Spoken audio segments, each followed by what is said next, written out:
One voice, one move, one spark. You were born to leave your mark. This world needs what you bring. So stand up, say something. Make an impact, let it show. Be the reason others grow. Every post, every word can be the light someone heard. You got fire, don't hold back. Use your power, make an impact. Speak your mind.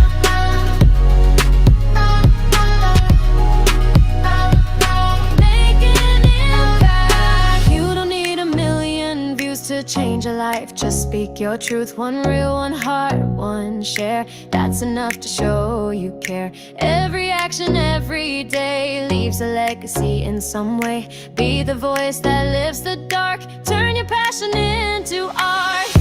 Make an impact, let it show. Be the reason others grow. Every post, every word can be the light someone heard. You got fire, don't hold back.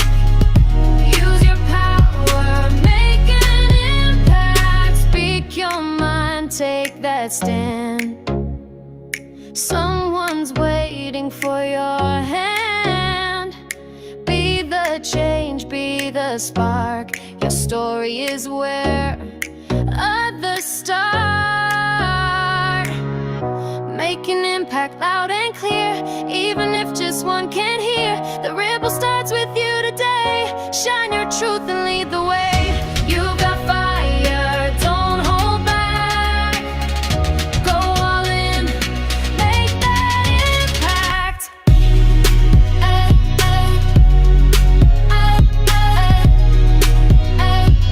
Make that impact.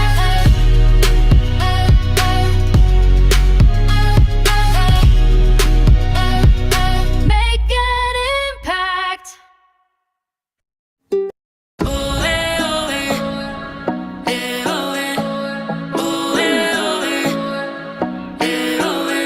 You knew from the day you were born that here in this place you belong. You've been this brave all along. What broke you once made you strong. Die, die, equal, darling, darling, let's go. Die, die, equal, darling, darling, let's go.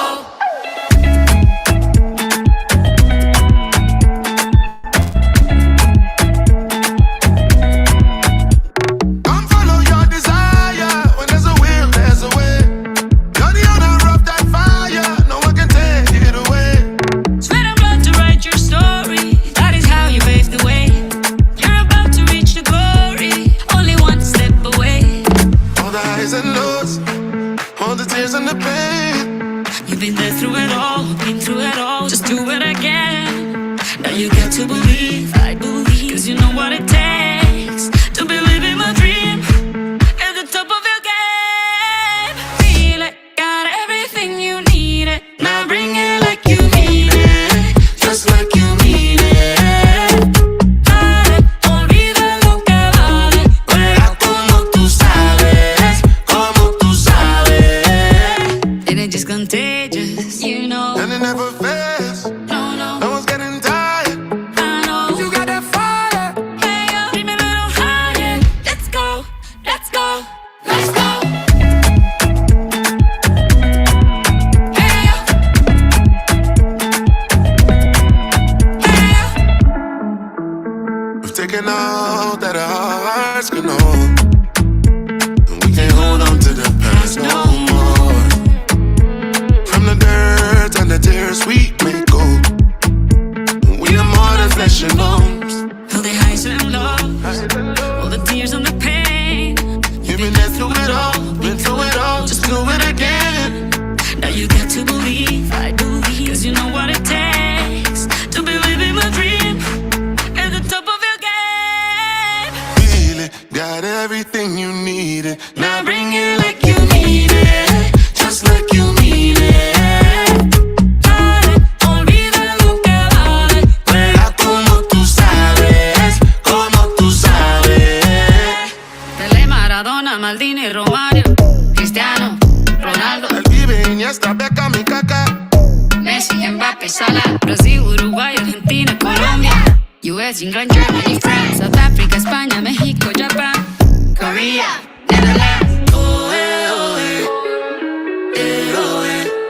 Oh, eh, oh, eh.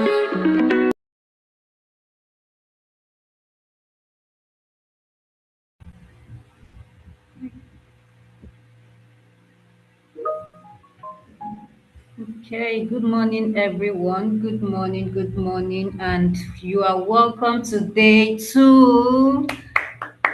Are we all excited?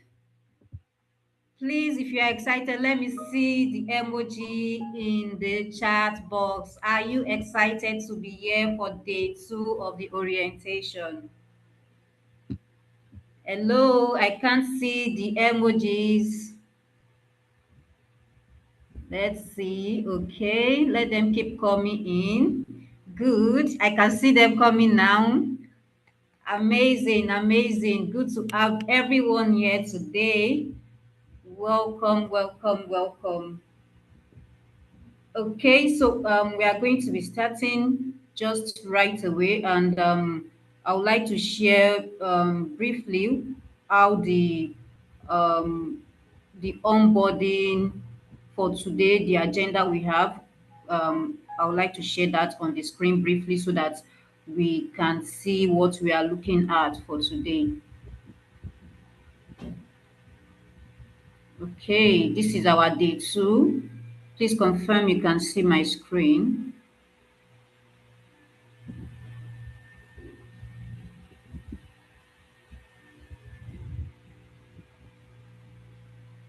Okay, so starting with today's orientation, we are going to be taking a quick recap. Then we move to understanding your learning journey. After that, we are taking from learning to community impact. Then we move to responsible community engagement. After that, we have the technical onboarding, and then we have the program readiness check by participants, and we have the pledge, participants pledge, and of course we are going to be having a group photograph, and finally we'll have the launch of the program, official launch of the program. So the next thing I'll be doing now is to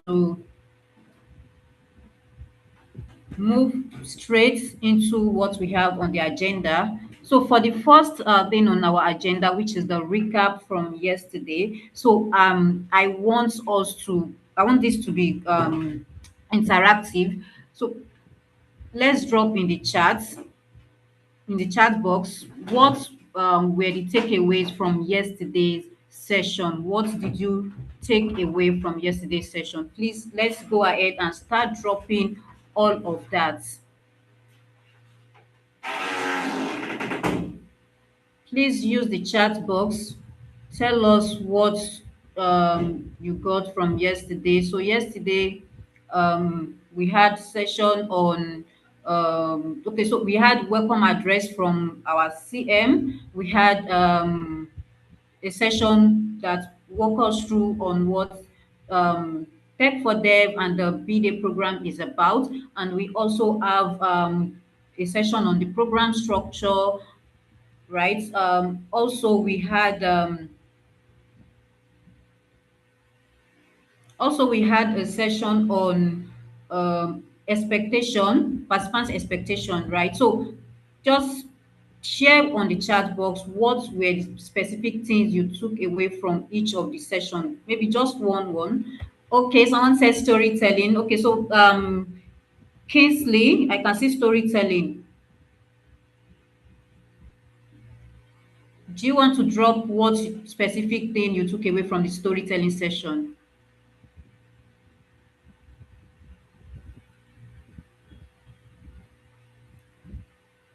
Okay, let me allow two people. Let me allow two people to share something with us. Um, okay, Adedoyin, can you use your mic, please? Use your mic to share with us what were the takeaway for you for yesterday's session.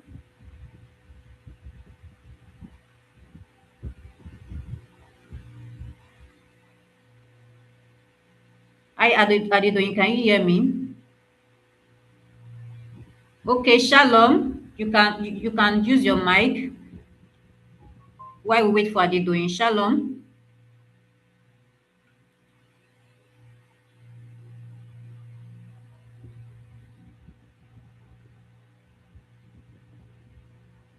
Hello, can anyone hear me?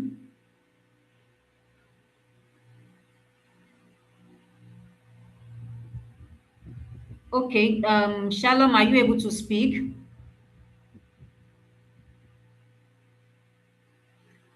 All right, so well, we can't I can't see anyone trying to use their mic. So I'll just read one or two comments. So Abdul Basi said, I gained a better understanding of the B-Day and its importance. And also we have we also have Eitemi. Good morning, everyone. From yesterday's session, I learned from the CM speech, the Be the Community Champion program is to raise social entrepreneurs, funders, leaders, and to cap it up, he said we should imbibe the spirit of pass it forward. Great, amazing. Okay, all right, so we have Bemisola. I learned about the basic structure of the program, and this has helped to boost my confidence. Thank you so much, everyone. It means we, from the chat and from what everyone has dropped in the chat, it means we did actually follow through with the session yesterday. So to move into today's session, I'll just go ahead and share my screen. So just give me a few minutes.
Okay, please confirm you can see my screen. Hello, can anyone see my screen? Okay, so from yesterday's session, yes, great. Thank you. So from yesterday's session, we talked about the program structure where we looked at the two phases, the bootcamp phase and the continuous learning and community impact phase, right? So what we are doing for this program journey learning pathway and community session is for us to now do a breakdown of what we are going to be having on each of those phases I briefly spoke about yesterday. So today we are going to make that more robust, where we are able to look at what we are actually going to be learning and how the community projects would look like.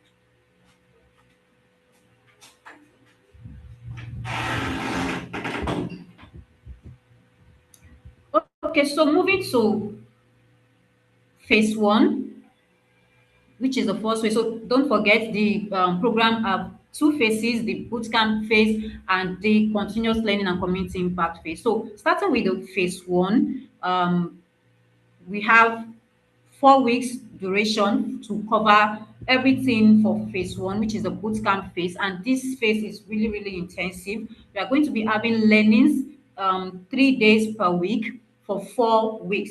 And we are going to be taking our learnings from for Thursday, Friday, and Saturday. So for Thursday and Friday classes, we will have the classes from 6 p.m. to 8 p.m. The reason for this is because we have put into consideration other engagements that participants may have, and we felt that this time would be more accurate. So when as at 6 p.m. you are already on your way or from work, you're in fact you're already in your house and you are able to participate fully in the session. Then the Saturday one would happen 11 a.m. to 1 p.m. So for the boot camp phase, we have 12 sessions and two modules, just like I previously mentioned yesterday. We have module one that will contain data inclusion and AI enabled digital productivity. Then the module two, we have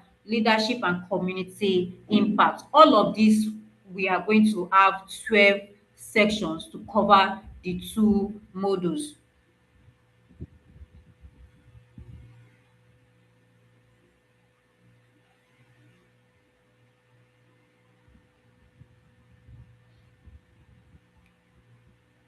Okay.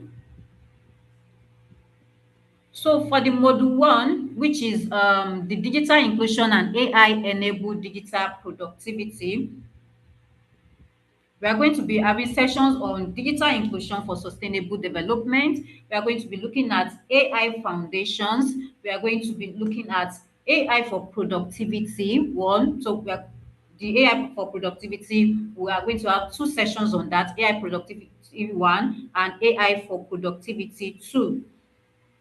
Then moving to the leadership and community impact, which is the module two, still on bootcamp phase. So this phase is to strengthen your leadership, communication, and partnership building capabilities for you to be able to mobilize community resources and influence positive change, right? While you progressively develop every component of that will lead to how you are going to design your project. So this phase is really critical because it is this phase that you are going to be equipped with every knowledge, everything you need for you to be able to implement your community project. So the phase that the bootcamp phase is really critical and it is intensive. So for the module two on the bootcamp phase, we have the leadership and influence session. We have project design, we have community engagement, we have resource mobilization and partnerships, we have learning design for community impact, we have monitoring, evaluation, and learning, and we have storytelling for advocacy. All would what encompass 12 sessions that would have already built your capacity for you to be able to deliver your community projects. So at the end of the bootcamp phase, this is what you are going to have developed.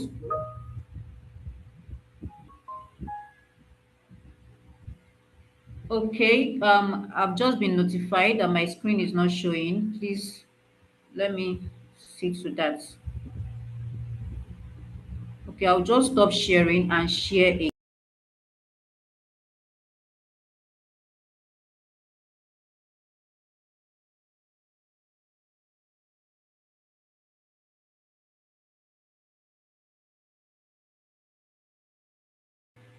Okay, so I just stopped sharing my screen and started sharing again. I didn't know it was not showing at your end, but let me know if you can see it now.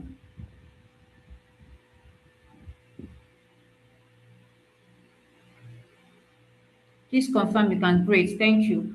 Okay, so just like I was saying, maybe I'll just do a quick let me take it back a bit so that you can see what I've been speaking about because I don't even know where my screen stopped showing. So I've spoken about the bootcamp phase. I've talked about the data inclusion. So I said the bootcamp phase have two modules: the data inclusion and also the leadership um, and community impact phase, right? And okay, so this is where I stopped. So on the leadership and community impact phase, I said we are going to be looking at leadership and influence, project design, community engagement, resource mobilization and partnership. So basically how you're able to mobilize resources you have available in your community and how you are able to liaise with people, how you are able to manage people so that they can support your project. Then also we are going to be looking at learning for community impact. We are going to be looking at monitoring, evaluation.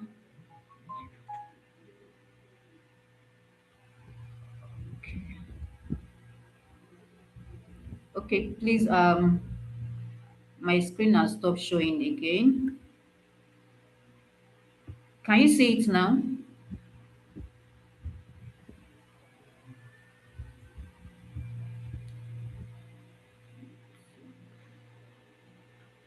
It should be up now. Can you see it now?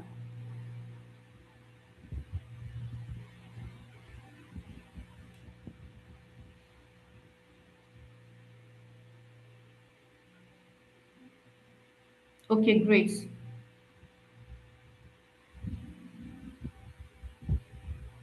Okay, so all of what we get from the bootcamp phase, which includes 12 sessions, all of that, by the end of the bootcamp phase, you should have developed your community needs. So all of this session you are going to be taking, they are building on one another. Like it is a step by step something that you do not want to miss any step, because if you miss any one, you might not be able to appropriately design your community project. So it is important that each phase and each session you are available to take part in them. So at the end of the bootcamp phase, you are able to, by that time, you would have been able to identify your community needs by doing the community assessment. You would have developed your skill in stakeholder engagement plan, learning session, that's how to deliver and facilitate learnings. You would have developed your skill in storytelling and advocacy. You would have also been able to design your community project, and at this phase, you would have developed your skill in mobilizing resources, designing M&E framework, and also improve your facilitation skills.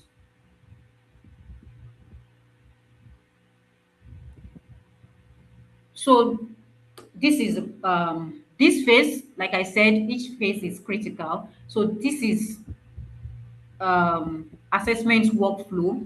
Like I said, as you are taking each session, you are building on the next one. As you take one session, you build on the next one, you build until you are able to, at the end, have something that is robust that will help you to design your community project. So at each phase, there's going to be assessment for you to take. For example, community engagement, you will need to take assessment on community needs, right? You project design, you may be required to design project concept notes and implementation plan, resource mobilization and partnership. You will get assessments on that also. Learning design for community impact, you're able to design learning sessions. So all of these sessions, they build on one another, and it is important that you show up and you participate fully, so that you are able to get all the value that you will need for you to be able to deliver your community project.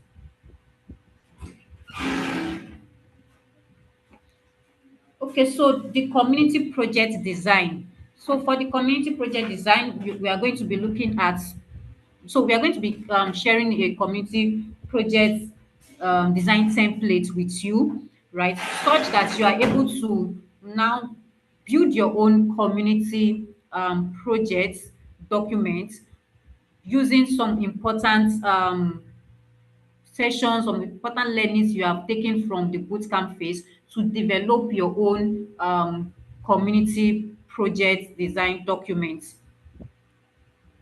right? And from there, from the community project document, we will be looking at some things like project overview, your target audience, community engagement plan. How do you intend to engage your community? Who are the target audience? So basically for the BDEI Community Champion program, the champions will be expected to impact younger individuals in their community, right? You are paving way for younger individuals in your community, and you want to look at the age range of 8 to 18. You are taking these learnings to younger people in your community to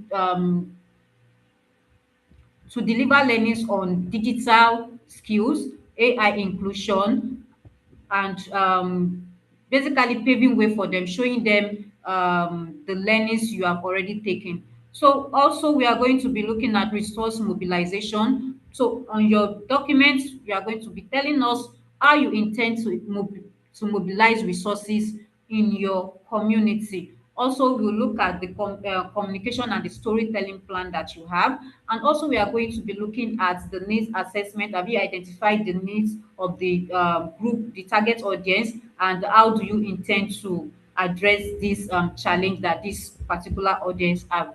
Also, we are going to be looking at project objectives, the learning design. How do you intend to deliver your learnings? How do you intend to facilitate? Then also we have the M&E learning plan. So you need to tell us how you intend to monitor and evaluate the delivery of your project. And also your document would include the timeline, implementation timeline for your community project. So all of this will be reviewed, and we are going to be giving you feedback on where to make adjustments, and at the end you get approval for you to go ahead and implement your community projects. So this phase for community projects is starting from phase two, just like you are aware from phase two, that's month two. Once you finish your boot camp from month two to month four, you are able to implement your community project. So by December, just like I said yesterday, by December, first week of December, we are already reflecting on how the community project went, what are the learnings, what are the challenges. We are so basically by first week in December, we are only doing just reflection. It means by November, that's the last week in November, every one must have completed their community project. And first week in December, we are reflecting, we are trying to take learnings and um, knowing the next steps. Okay, so for this, to implement your community project, participants are required to impact minimum of 8 to 100 people, individuals, young people in your community, young people within the age of 18 to 18. You are able to impact them during the community project. Okay, so I can see questions in the chat box. Kindly let me finish with my slide so that we can now. I think there's even there's a session on the uh, for question and answer. I believe we'll be able to take all of your questions when we get to that phase.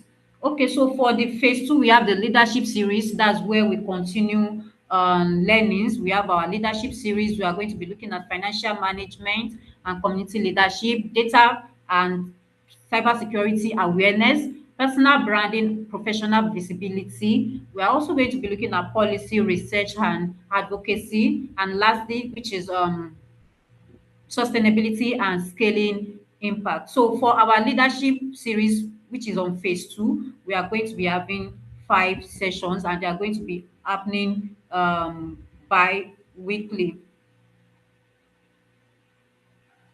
So we have continuous support through implementation. So while you have finished your bootcamp phase, you are not just going to be left alone. We are going to be providing support at each phase. So for we are going to be having our WhatsApp group. So this WhatsApp group is going to be created before Monday. So everyone will be added before Monday. We just needed to ensure that we communicate this with you before we go ahead to start adding you to the group. We wanted you to have an idea of how the group would look like. So on the WhatsApp group, that's one of our communication channel. So on the WhatsApp group, we are going to be having, so it's a community, right? We are going to be having 3 other groups on program communication, community of practice. I spoke about this yesterday, and also mentorship group. So we are able to join each of these group and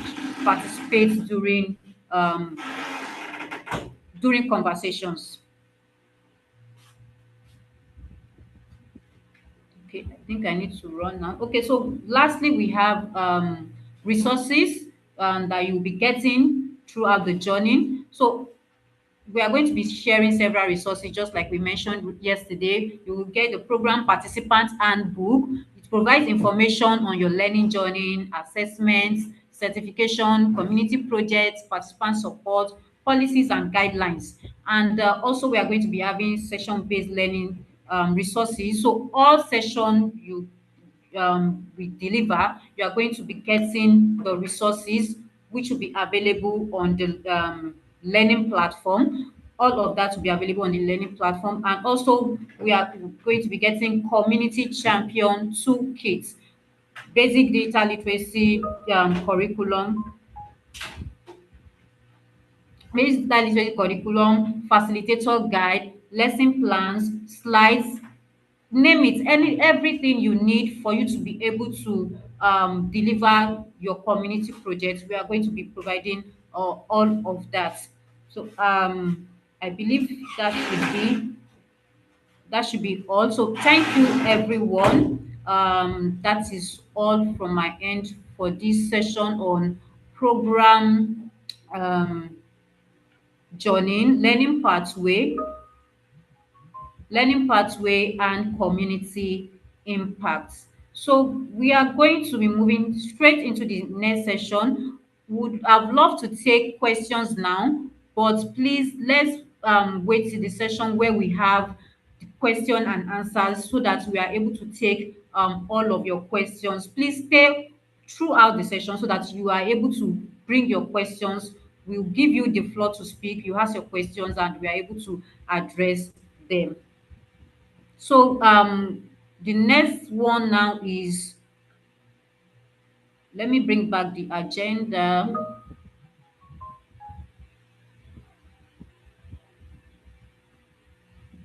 Okay, so the next thing on our agenda is responsible community engagement. And in this session, we are going to be looking at safeguarding and inclusion and also data privacy and protection. So I'm going to be um, passing the mic to Blessing. Um, please, 1 minute.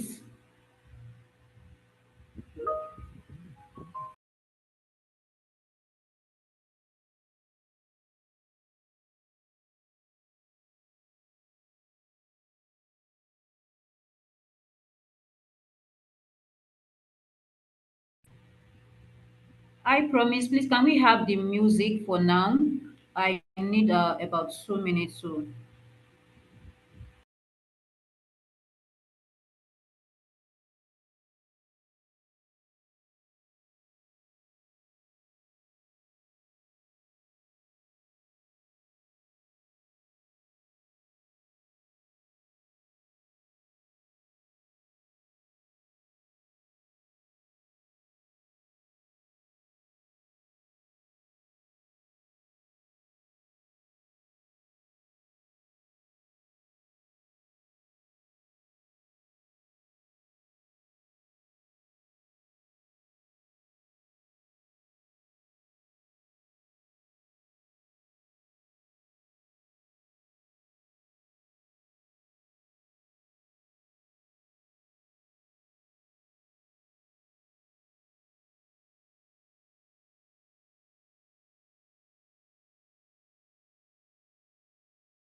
Okay, so let's move to the next session on responsible community engagement.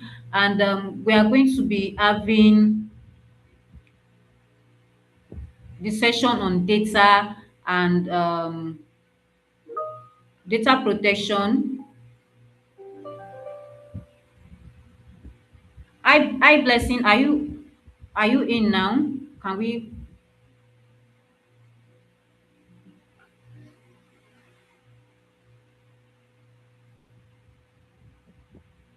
Yes, Amos, we Yes, are still together. We are still can together. you can Okay. you hear me, Kike? Yes, I can hear you. Thank you Okay. for joining and welcome. Can Let me stop sharing my screen so that's okay. So thank you everyone. So Blessing is going to be taking us through the session on safeguarding and inclusion. The floor is yours, Blessing. Thank you. All right. Um, good good morning, everyone. Can you all hear me? Can you all hear me? Okay, Kike, so I think we should take Yes, the next yes, they session. can. I'm having a technical glitch, so hopefully before the session is over, I can resolve it. So let's just take the next session and then I'll come back after the next session. Oh, okay, great. Okay, let's take the next session. Ololade, can we take the next session? Are you set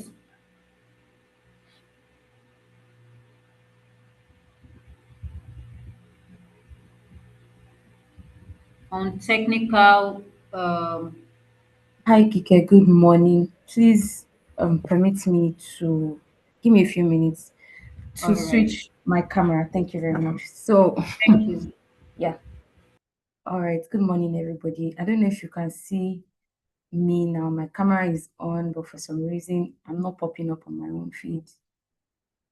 So, um, sorry about that. While my camera comes on, good morning, everybody, and welcome again to the B-Day program. Really lovely to be here again. I hope you had an amazing time yesterday. I hope that you were able, I mean, I saw that Kike did a walkthrough of everything you learned yesterday, and I really hope that you hold on to them. I also know that there will be a question and answer section after this in case, because I'm seeing so many questions, and that's completely fine. We will be answering a lot of questions that you have in the coming days. But right now, I am going to be taking us through the LMS. The LMS is a learning management system, basically, how we are going to be implementing your learnings during this fellowship. And that's to ensure that it's easy to navigate. Everybody's able to see everything as easily as possible. I don't know if you can see me now. Okay. All right then. So I'll be sharing my screen real quick and I would like to take all of us through it. I want to preface this by saying that this LMS is very, very intuitive. That means that it's something that you can figure out on your own with a YouTube video or just by moving around. We've also ensured that the LMS we used is Google Workspace. So that means you wouldn't have any problems with it. So I just want to do like a student point of view of the LMS. So let me just share my screen real quick. Let me open that. All right.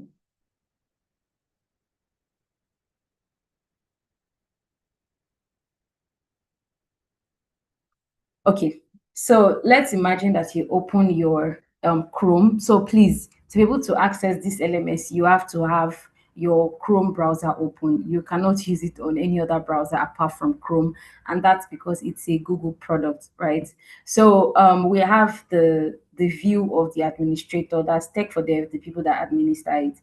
And let's assume that you are a student. So first things first is that once we start onboarding everybody onto the platform, we are going to be adding you automatically, and you would get an email letting you know that you've been added automatically, right? So you can follow the link to join the classroom. However, let's say on another day you just want to access the classroom. Once you open your Chrome tab, you see this hamburger dots right here. Click on it and navigate your way to classroom.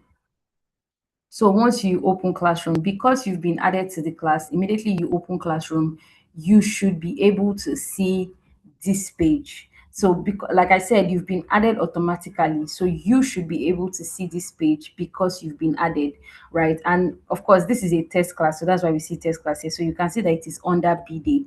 So even if you have like other if you have other programs that also enroll you on Google Classroom, once you open it, you will not only see BD, you see some other like the remaining courses that you have.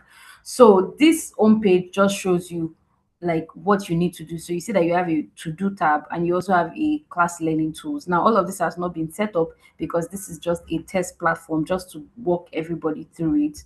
So you see that you are enrolled here, right? Enrolled here will show you all the lessons you've been enrolled for. So let's say that we do like 17 classes. We won't be doing 17 classes, but I'm just saying we do 17 classes. You will see all the classes and their names don't outlined here. So you can just click on anyone to access resources, access materials, or access links. So now let's go to test class one. So this is test class one, and people have already been added to test class one. So this is the announcement page, right? This is the announcement page. And like I said, this is just a test. So we have done an internal testing so that we'll have something to show you, right? This one right here, you won't need to make any use of it. And that's because your classes will have already been pre-scheduled. So you don't need to make use of any of this Google Meet link. This is a Google Meet link that creates an instant meeting, right? The problem with creating an instant meeting is that it has not been pre-scheduled. So it's only you and your fellow participants that can join that meeting. So it has not been pre-scheduled. So you won't need to make use of this at all. Please and please, on no account should you create a new link because it distorts how we plan to implement the class, and then there could be problems. Also, this one is your to-do list. Is there any upcoming work, any assignment that is due? So when we send you assignments or when we send you assessments, we will always put in your due dates. We will always put in your due date so that you can know exactly. And once you put in the due date, it will show up here. So you can actually just view all and see. So it will show you test class one, all your classes. There's nothing due. That's why it's empty, right? Is missing. There's nothing due here. So there was one that we already did as a test. So you also be able to see all the ones that you've done. So this one as a test has already been done, and you see that it says turned in. So that means once you submit your assessment, it will show you turned in. So moving forward, let's just go back to test class one, and then you can see announcements. This page is very, very important because when we make and when we do any updates, like maybe we schedule a class or we reschedule a class, or we have an important speaker coming, or maybe the session is not a facilitated session, it's a panel session, we will put everything here. We'll put it in the announcement. We'll also be putting the link to your classes in this announcement section. You would have it in your email, but just because you need to access it, we would also put it here. So it's very important to keep an eye out on the assessment. You can also make an announcement. I really don't think you should, to be honest, but you can also make an announcement. I believe that since there's going to be a WhatsApp group, if there's anything informal that you want to do, you can be doing that on the WhatsApp group. And that's because this channel right here, we want to ensure that it is streamlined and you are only getting information from the programs team or Tech for Dev instructional design, right? So as much as possible, please don't make any announcements, or you can also ask questions. You can, if your question is imperative, you can go ahead and ask questions here and then we'll review it. So you can see that right here we have also done a new test assignment assessment that is we already sorry, we already shared a test assessment. I'm gonna have to go and click it for some reason, but anyways, so if you open that test assessment, you will see what it requires. This time around it was a Google Doc, a Google Doc that we had to fill in. So once you fill it in, let me try and see if I can unsubmit it so that we can go over it again. So the assignment or the assessment, sorry, assessment will be put here, and you can either click the link to view the quiz. It could be a quiz, it could be a written form assessment. Once you click the link, of course, it will be named here, so you can click it. When you are done, you go to mark as done, right? You go to mark as done, and once you mark it as done, if we require that you attach something to it, like maybe a proof of how you did it, this is where you go to. You click on add, and then you attach any document or any file. Like I said, it's very intuitive. It's easy to just do a test back and forth, back and forth, back and forth to figure it out, but it's not very difficult. And of course, we would also be sending like details on how to submit a specific assignment when that time comes. But let's say you've done it, because this has already been done. That's why I don't want to click on it. It has already been done. It's just a test. And then you click mark as done. Once you click mark as done, then it will say turned in late. Now that's because the timeline that was preset for the assessment to be submitted has already passed. So that means that you cannot submit assignments late and think we will not know. Just the same way it is showing you here that the assessment has been turned in late, we will also see it from our end that you turned in the assignment assessment late, and whatever penalties apply will be applied. So I just wanted to point that out so that nobody is under any form of misunderstanding that I can submit my assessment at any time. You know, yesterday we had discussed about how that deadlines are very, very strict, and except you have pre-informed us, we are going to be working under the assumption that you have chosen to not submit your assessment or you are not able to do it.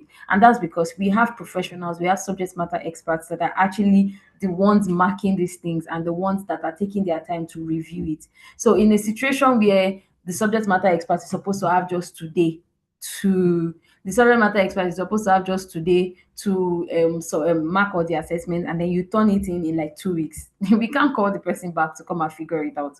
So that's the first thing. So we go back to test class one, and we see that we have resource and material. So one thing for sure is that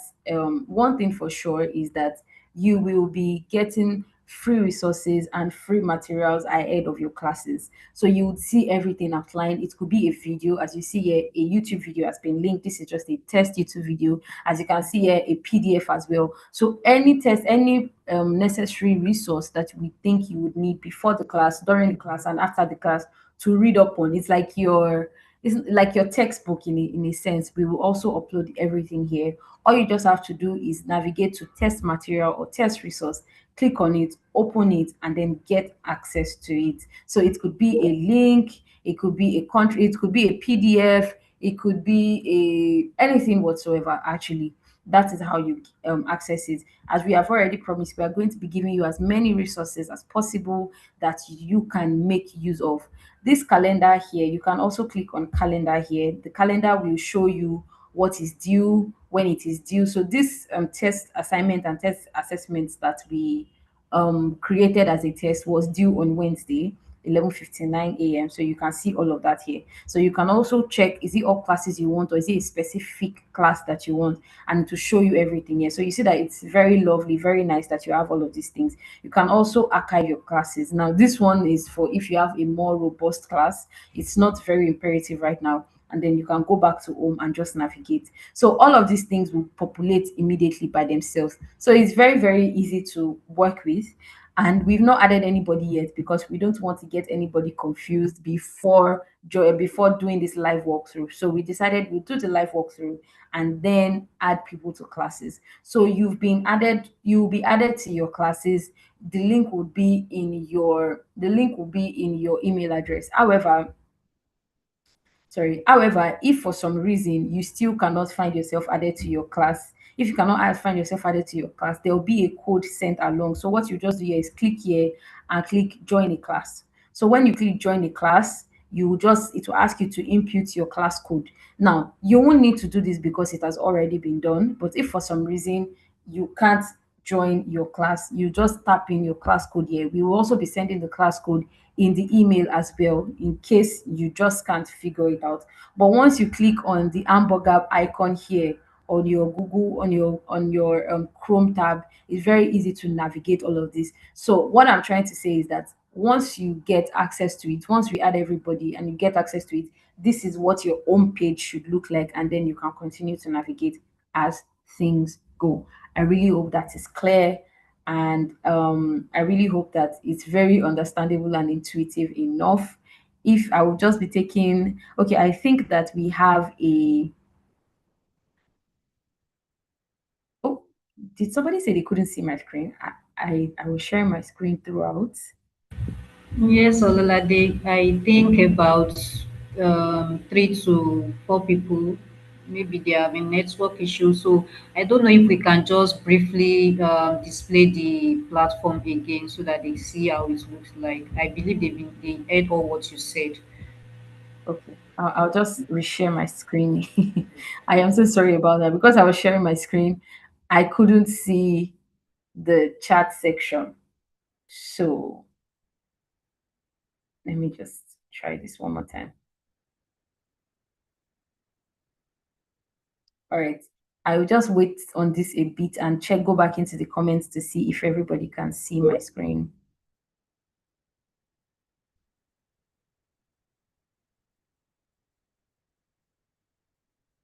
Can anybody see my screen now? I'm sharing my screen. Yes, the screen is up. Okay. Abubakar, can you confirm you can see Ololade's screen now? Yes, Awesome. okay, All awesome. right, thank you very much. So, just pretty quickly, this is also something you can check out on YouTube, by the way, in case it's not clear. I believe that this today's session is being recorded, so it's something you might have access to. Somebody said I joined late. We're talking about the LMS, the way we are going to be managing your learnings, right? And I already mentioned about how that once we add you to your class, you would be getting an email from Google Classroom and even from us, from Kike BD's this thing. So you'll be getting an email from Google letting you know that you've been added to a class, and we would also be sending you an email as well. So you should get it between Monday and Tuesday, alongside the WhatsApp group that we are planning. And when you go to your Chrome tab, you'd want to please, like I mentioned earlier, you want to use Google Chrome for this, because this is only compatible with Google, right? So don't use Firefox, don't use Safari, don't use any other thing. Please use Google Chrome, and ensure one important fact that I forgot to that I left out initially was that please ensure that you are using the email address that you submitted during application. It's very, very important that you use the email address that was submitted during application, because that is what we will be adding to the LMS. If it's not the one, if you try to sign into the LMS or you try to log into the LMS using a different email address, you will not be able to access it. So please and please ensure that your email address stays the same and stays regular. So just a brief run through. Once you open your Google Classroom, you'd see something like this. You open test class one. Test class one is just a test. It's not the actual thing. And like I mentioned already, there's the announcements page where we will be dropping announcements. Even though you can drop announcement, please and please ensure that you don't put in any announcement so that you don't confuse your other classmates or your other participants. We also have test assessments. These things are so intuitive. You can just click on them and then you get access to it. Then you know how to submit your assessment. We already did a walkthrough of how to submit assessment. You also see that if you submit your assessment late, it will show you that it was submitted late. So we go back to test class one. You also see materials and resources. They could come as PDFs, they could come as links. They are easily accessible. So they are things that you can easily just touch on, open them. They will be done, they will be sent before class, and so they will be sent before class, and so you can of course read it before class, during class, and after class. And they will also, we also believe that they will be useful for when you want to do your assessments and whatnot. So yeah, I believe that is it. Please do not use this join meet. We would already pre-schedule your classes, so this is not a necessary tool for you. Once you do this, it becomes confusing. So I really hope that helps, and I've run out of time right now. I will just be handing over back to Kike.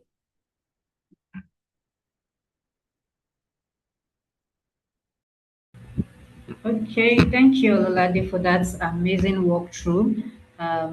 I believe everyone now understood how the LMS looked like, how to access resources, and they now know what different sections speaks about. So, thank you once again. So, we are the next thing now is for us to have the um, safeguarding and the inclusion session, which will be taken by no other person than Blessing Bamidele, the head of programs. You need to really, really listen attentively during this session. Is because it's easy, an amazing one to it's an amazing one. You need to listen through and, of course, learn from um, or what Blessing will be saying. All right, over to you, Blessing. Thank you. Good morning, everyone. Please confirm you can hear me. Good morning. You can. Awesome. Awesome. Good morning. It's nice to be here again today. In case you missed out yesterday, I was here yesterday, and I did not forget the people that promised me plantain. I took a screenshot of it as well.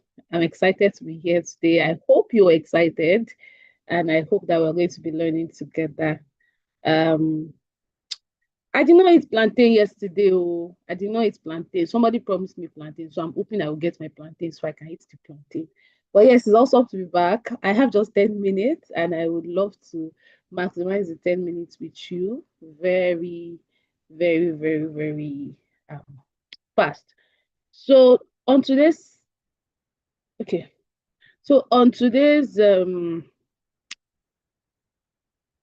session, I'll be walking you through safeguarding a tech for dev. I don't know if you can see my screen. I will just go ahead and put my screen on slideshow so that it's easy for everyone to be able to see it. If you have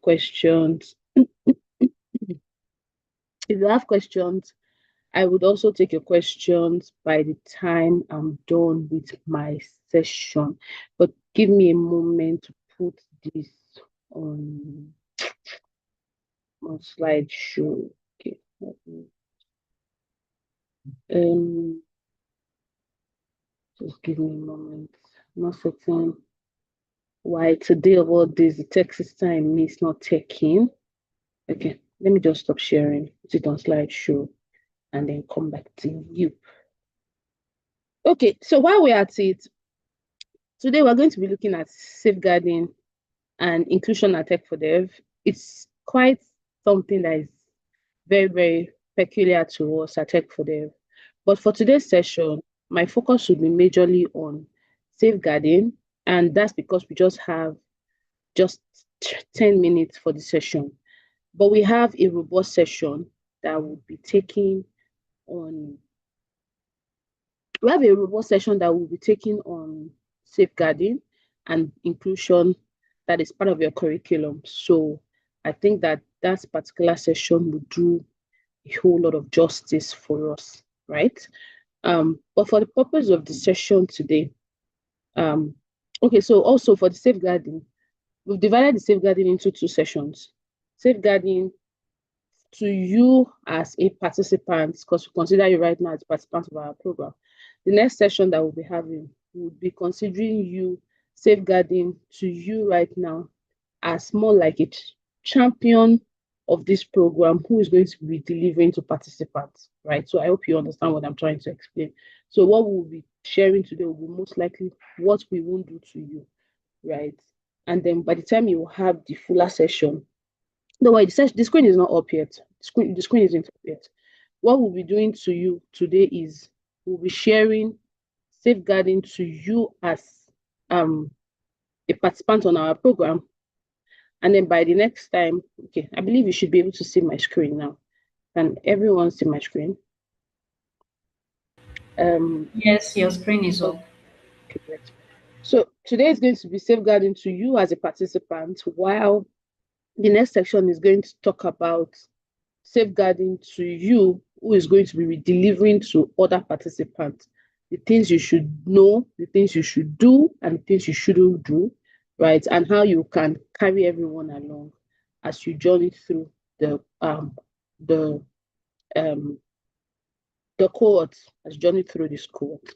So my name is Blessing, and in case you didn't meet me yesterday, this is Safeguarding a Tech for Dev. And one thing you should know is that for us as an organization, we want to create a safe space where everyone is respected, everyone can learn inclusively, right? Because at the end of the day, if safeguarding is out of the picture, no matter the outcome of the project, it becomes a failure, right? So your safety is as important as your learning for us as an organization. And so which leads me to the next question. I don't know if people can, okay, you can use the comment section. I believe you can use the comment section. So I have a quick question for you. And like I said, you can use the comment section to react. I'm not sure which screen isn't moving. Okay, so imagine this, that 3 weeks into this program, one of the instructors sends you a personal message, either you're male or female, and then says, I can recommend you for more opportunities, but let's keep our conversations between us. Let's keep our conversations between us. Don't tell anyone. What are you going to do? A, ignore it. Option B, keep it private. And option C, speak up or report it. Please use the comment section to type A, B, or C. Use the comment section to type A, B, or C. 3 weeks into your program, the facilitator tells you, I can recommend more opportunities, but I just want us to keep it private. And it says, don't tell anyone. What will you do? A, ignore it. B, keep it private. C, speak up. Kika, please, can you help me? Okay, let me see whether I can do this myself. Yes, I Okay. can take that. The answers are in the chat box. So we have Okay. Shelter C, Iola C. We have a lot of C, and some people selected A, ignore. And we have Aka Samuel C. Do you want us to select? No, don't worry. So Okay. I'm I don't know. I have a mixed feeling because I have all the options here.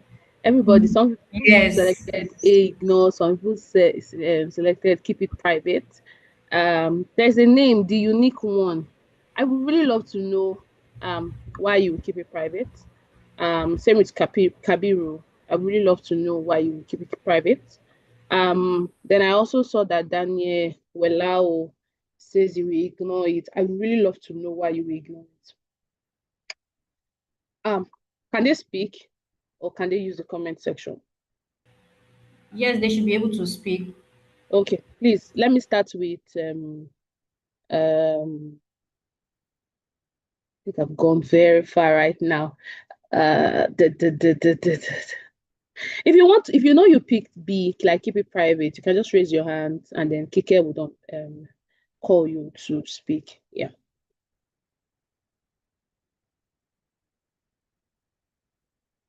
I can't, Kike, I don't know if you can see. I have limited time, family members. I So, can't see any hand up yet. So maybe I okay. will just Abubakar Sorumbai, can you use your mic to tell us why you selected C? No, Then I don't want anybody that picks C. I want anybody that picks between A and B. okay. Okay, we Okay, have let's do this. Okay. B, real one sad Yakub. Real one, you can use your mic. We want to hear from you why you selected B.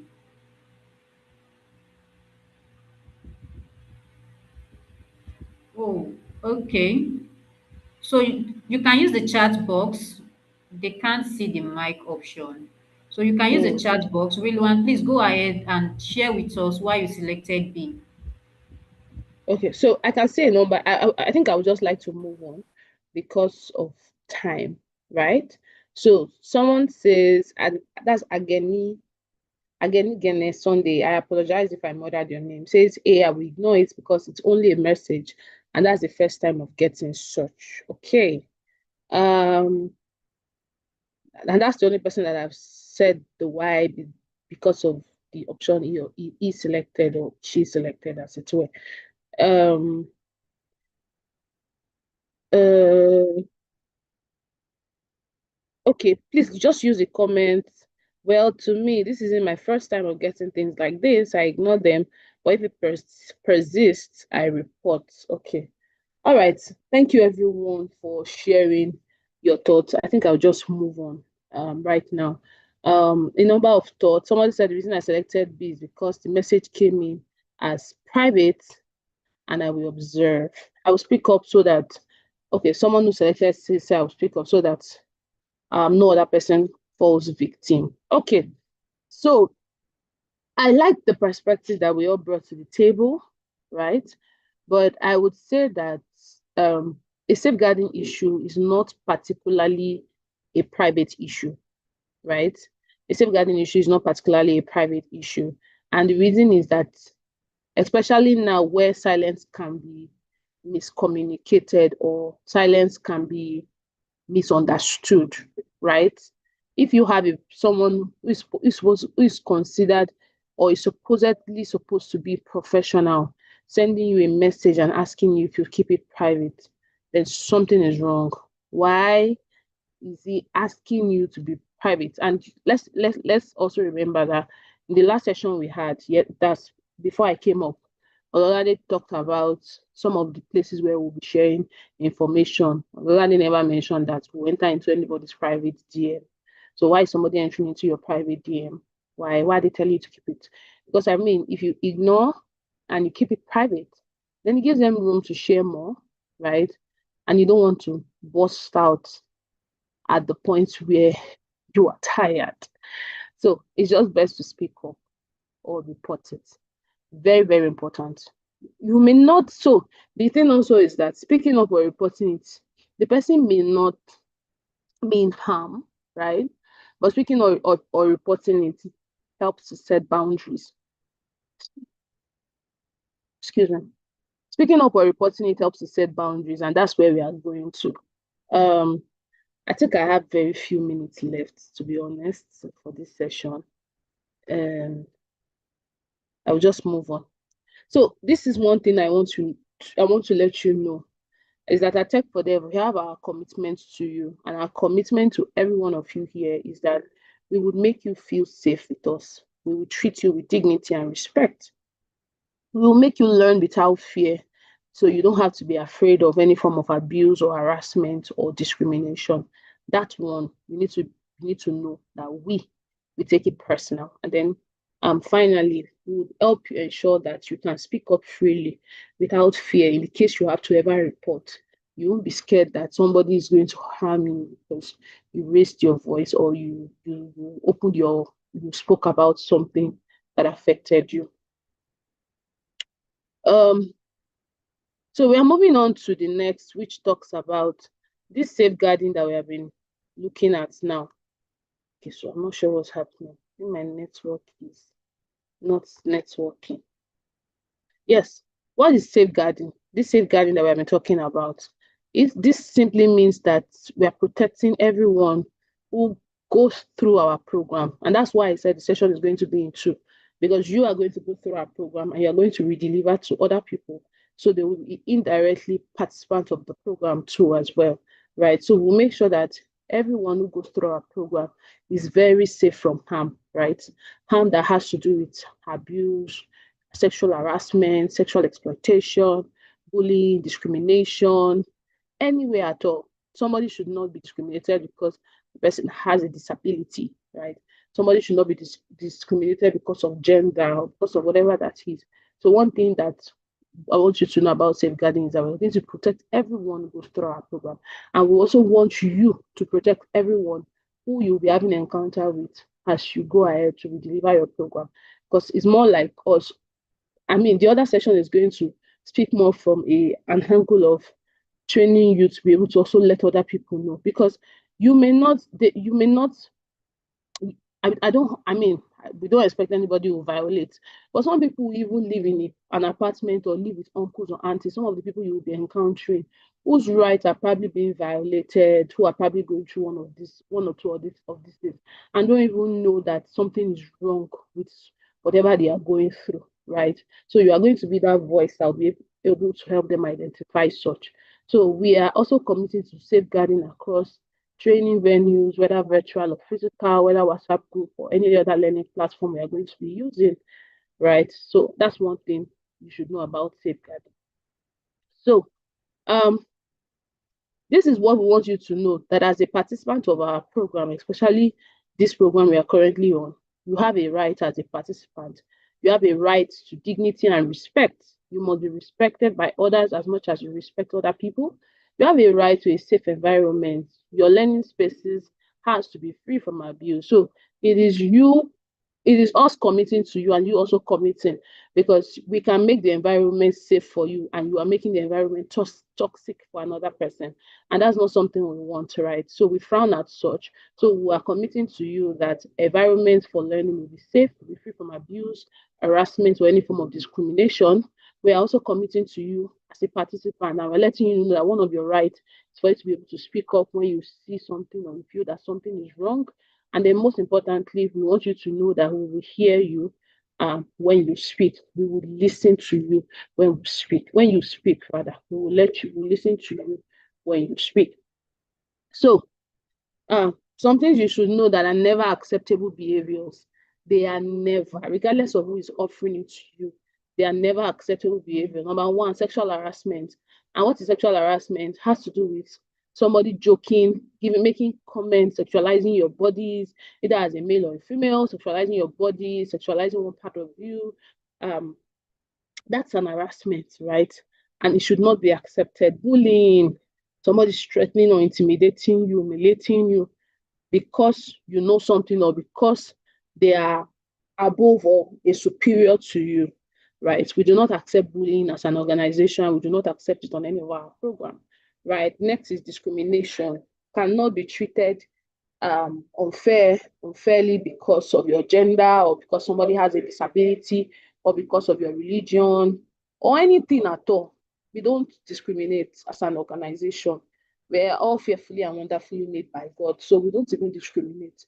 And so we do not expect that you accept this. So when you see any of these things, please know that is a red flag, and you will know what you should do as you proceed, right? Inappropriate message. And remember the scenario I painted.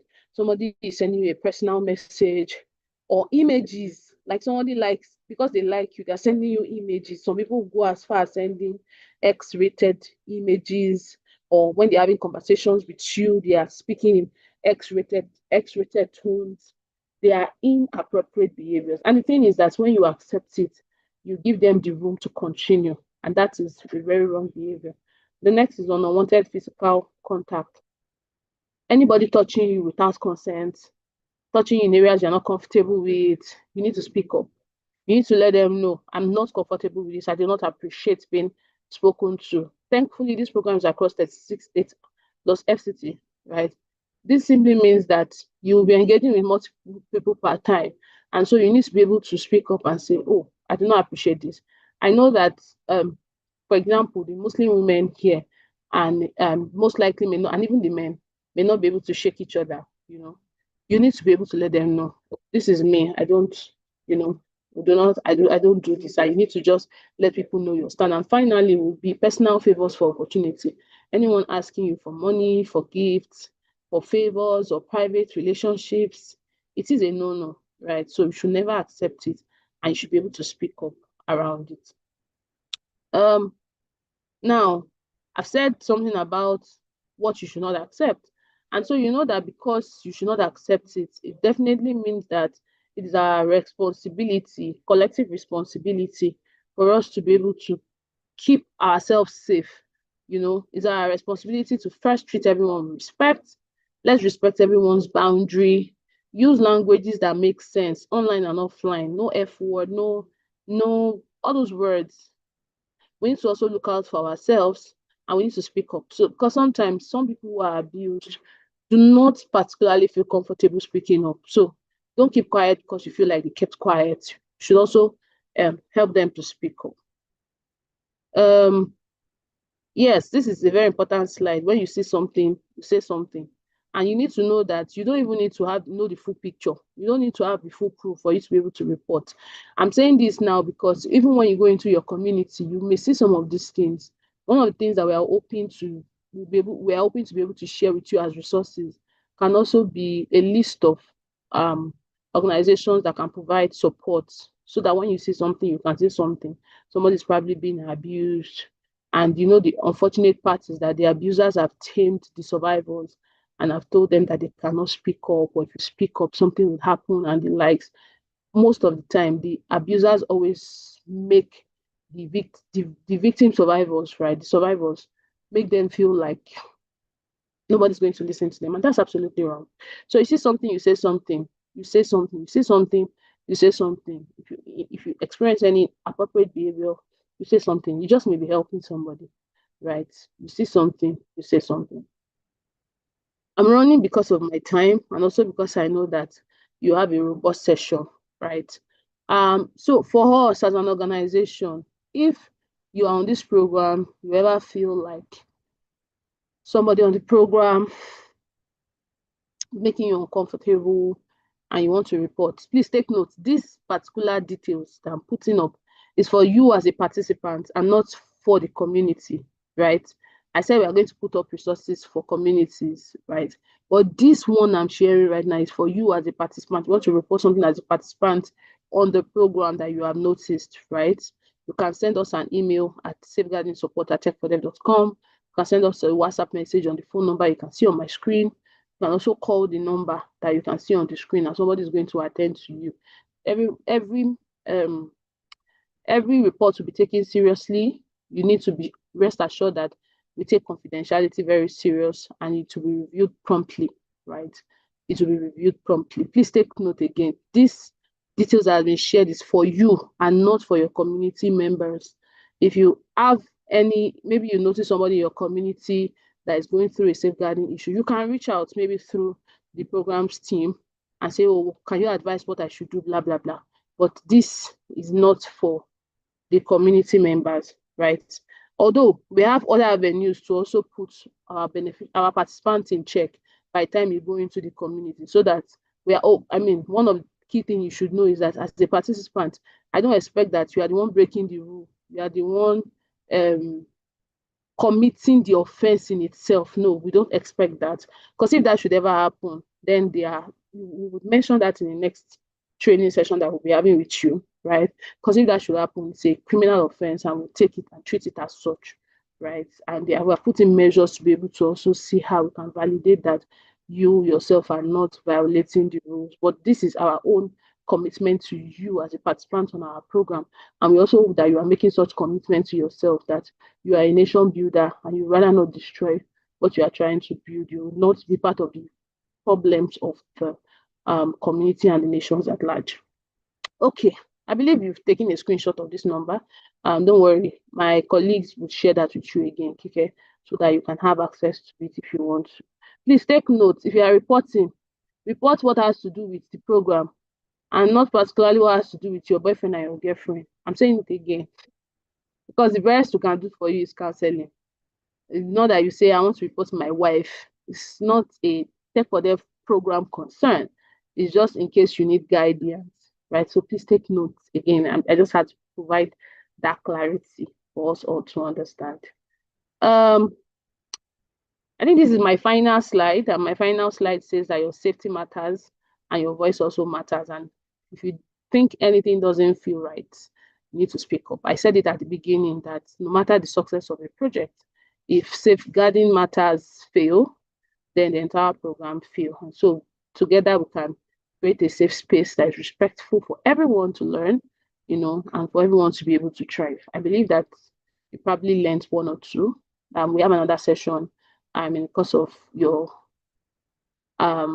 program that would go in depth, and that you also have the opportunity to be able to ask further questions where need for clarification may arise. Yes, thank you for listening to me, everyone. And I will stop sharing my screen now, and then I will hand over to Kike.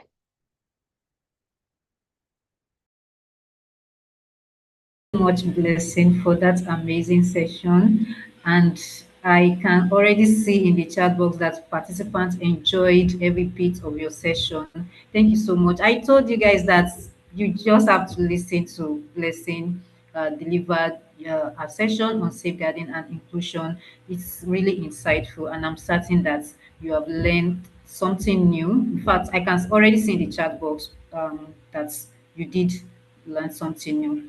Thank you so much once again, Blessing. Okay, so still on community, responsible community engagement, we are done with safeguarding and inclusion. And the next session on responsible community engagement is on data privacy and protection. And that is going to be taken by Precious Tony, our legal officer at Tech for Dev. So please, a round of applause for her as she take over the mic. Thank you. Please Okay, let's welcome her. All right. thank you very much, Kike. Yeah. Please confirm that you can hear me. Can Yeah, everyone hear me? Precious. We can hear you. Okay, okay. Thank you very much, everyone. Thank you very much, Kike, um, for for the introduction. So please give me a few minutes to share my screen. Okay.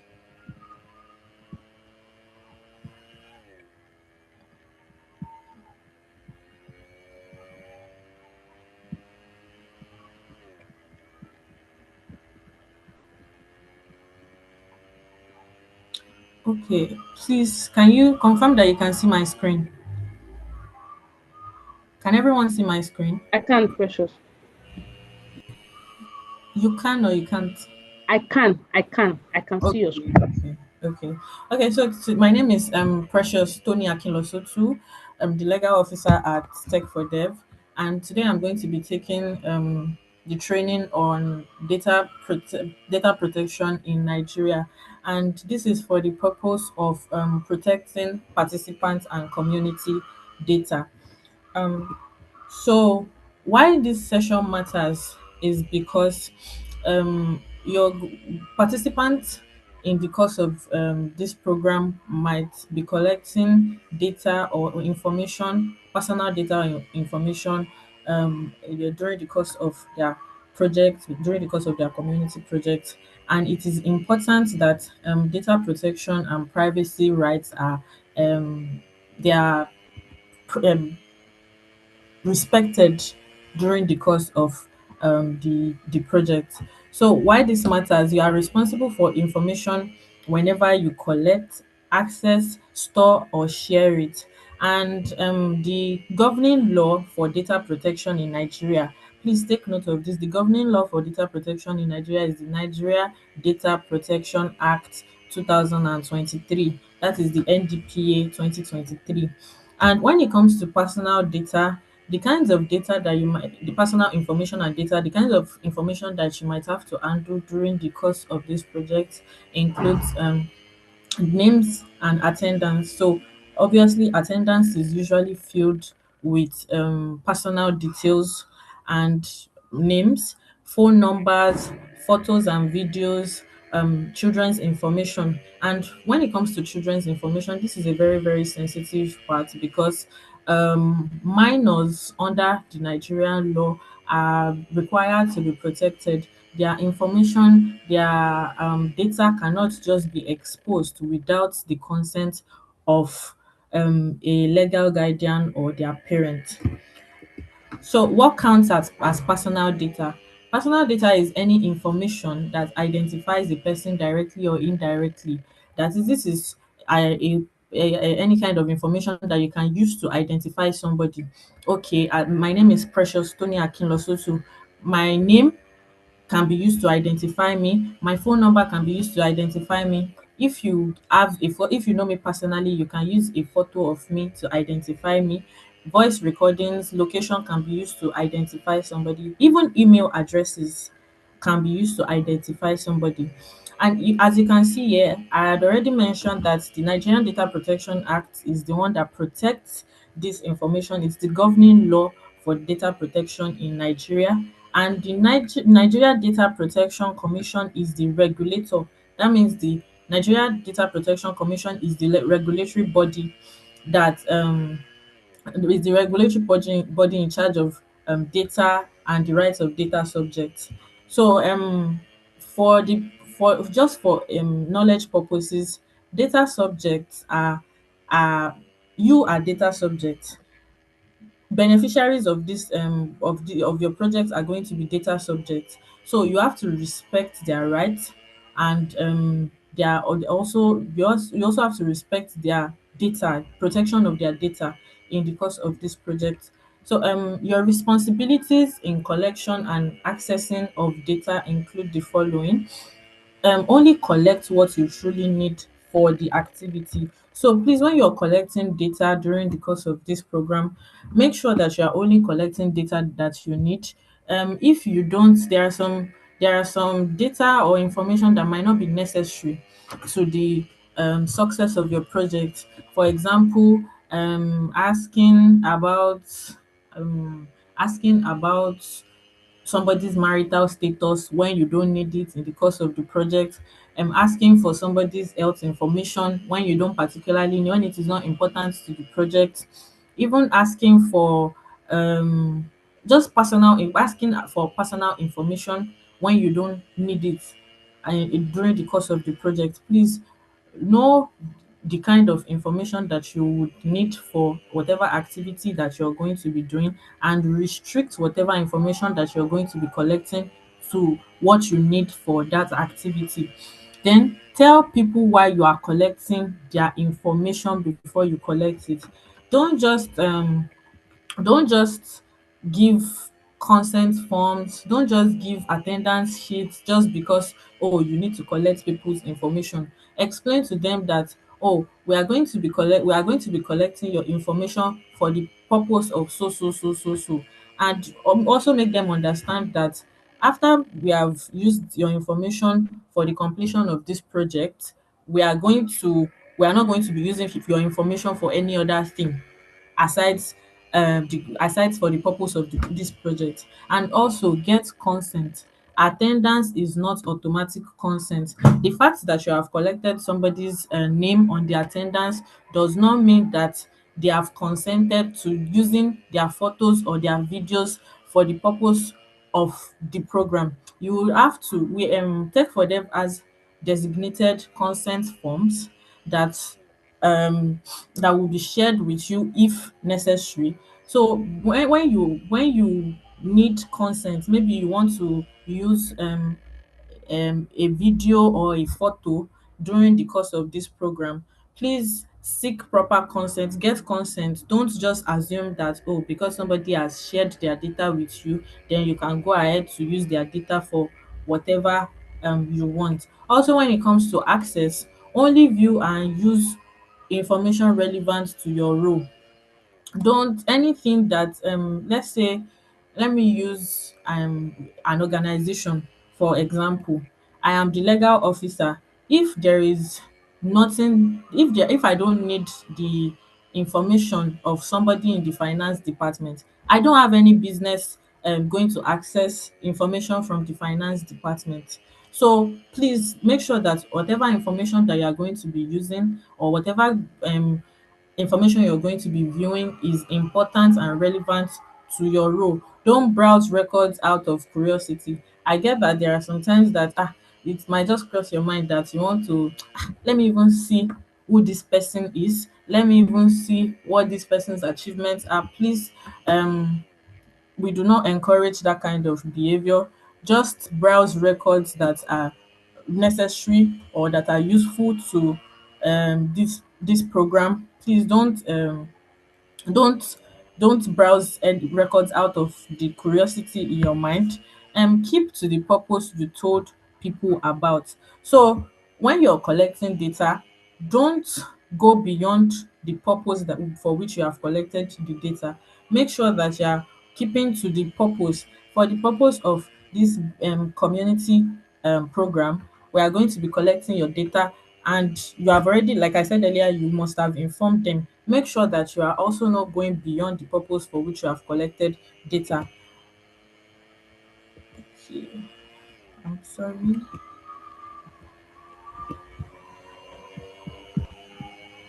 Okay, your responsibilities as regards storage of data. So password and protect your phones, your laptops, or any devices that you're going to be using to hold program data or project data. Use only tech for dev approved storage platforms, not your personal photo app or your cloud or your personal cloud drive.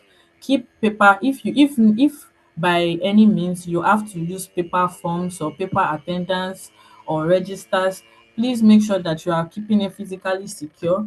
And whenever you have to use paper forms or registers, please also make sure that there are soft copies that you can also upload to tech for dev approved storage platforms. Please do not keep beneficiary information longer than the project needs it. And I would also advise that you don't use beneficiary information for your own personal use. Maybe you have seen a beneficiary that piques your interest. Please make sure that you're not using that person's information for personal interest or for personal uses. And for beneficiaries under 18, photos, videos, or testimonial of beneficiaries under 18, we will call them minors or children. It needs parental or legal guardian consent before storage. So, and also with that, to that regard, you would have to follow Tech for Dev's approved consent process. Your responsibilities as regards sharing: before you share, ask who is requesting this information and why. Confirm that you are authorized to share this information. The person whose information is being collected, do they know that it may be shared? Like I earlier said, you have to make them understand that you're going to be using their data for so so so and so during the course of this project. And also ask yourself if if you are sharing more information than necessary, and make sure that you don't sell, forward or hand over community data without authorization, not to staff members, not to partners, not to friends or family.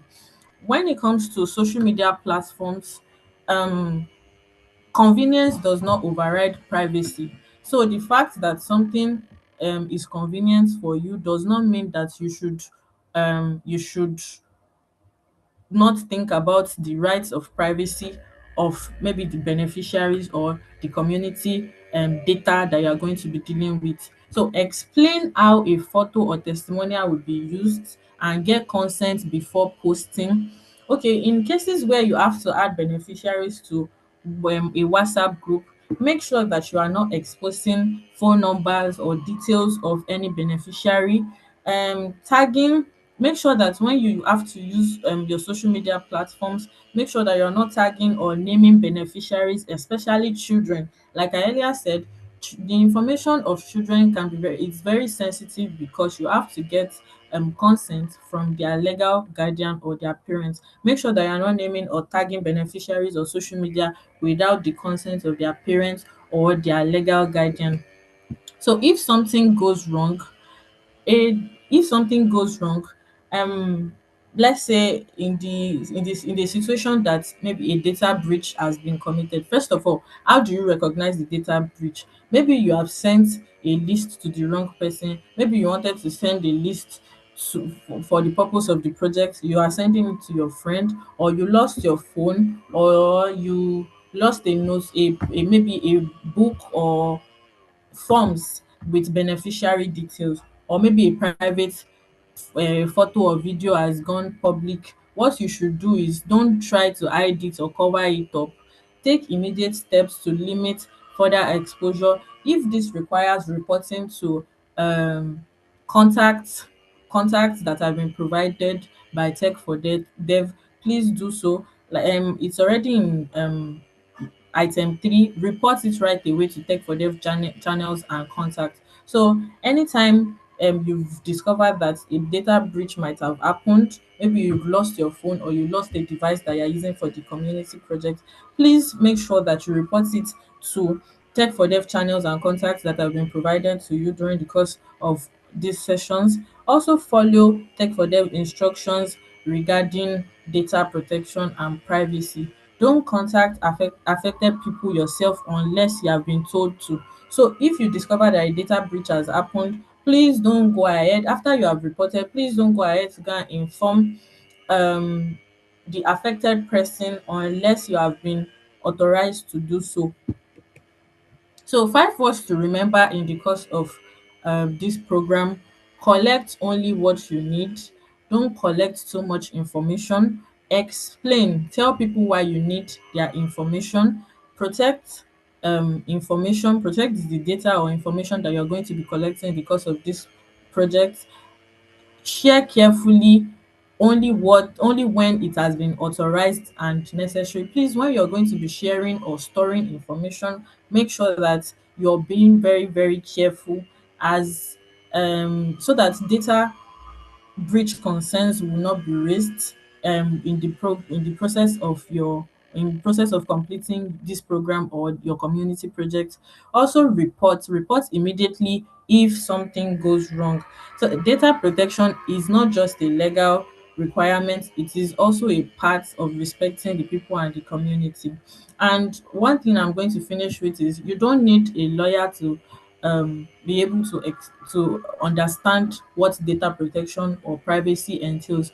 It just simply means that when you are collecting data, when you're collecting information for the purpose of the success of your program or project, make sure that you are also respecting people's rights. You are also respecting the information that you are collecting, and you're also respecting the consent that has been given to you by beneficiaries in the course of of the completion of your program. Thank you very much. I will stop sharing my screen now. Wow, thank you, Precious. Thank you so much for that one. I believe participants already understand accurately what data privacy and protection means, and they know how they are to protect their own data and also the data of people within their community. I am very certain of that. Yes, I can see already in the section. Um, Great, great. Okay, I can see all of the comments appreciating the session. Thank you so much. Okay, so the next session is on attendance taking. So this is kind of technical, and we feel that it is important that you have an understanding of how attendance will be taken during your program, and the tools you are using in taking attendance. And that session will be taken by Williams Chamber. So Williams, you have the floor. All right, thank you very much. Okay, good morning, everyone. Congratulations to our champions. Hope you can hear me. Can anyone hear me? Yes, we can hear you. Yes, yes, yes. Oh, all right. So let me share my screen.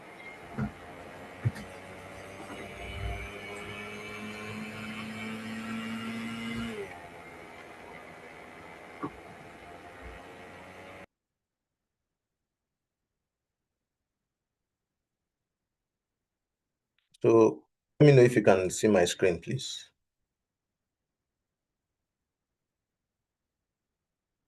Can you all see my screen? Your screen is up, yes, and participants who can see your screen.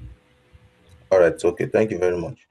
So my name is Shaba Williams, Research and Policy Associate at Tech for Dev. So I'll be walking us through the mail section, that is the monitoring, evaluation, research and learning. Okay, on the attendance will be taken during the course of the program. Okay, so why does mail matter? Okay, so it matters for accountability, for evaluation, for learning, and for research. Okay, so we use it for generating evidence on peer-led digital literacy models. We also use it to track whether the activities are delivered and targets are achieved. All right. So mail will be fully employed during this program's life cycle, from enrollment down to training to your cascade and then your community impact. All right. So every data point tells part of the story. All right. From data to decisions, we collect your data, we analyze it, then we act on that data to improve the program. Okay. So good data lets the program team track participation and engagement, identify participants at risk of dropping out, verify cascade activities and reach, okay, determine eligibility for the cascade phase. As we all know that attendance is one of the criteria that we use to further your sessions in the program, okay? So late or inaccurate data weakens every decisions.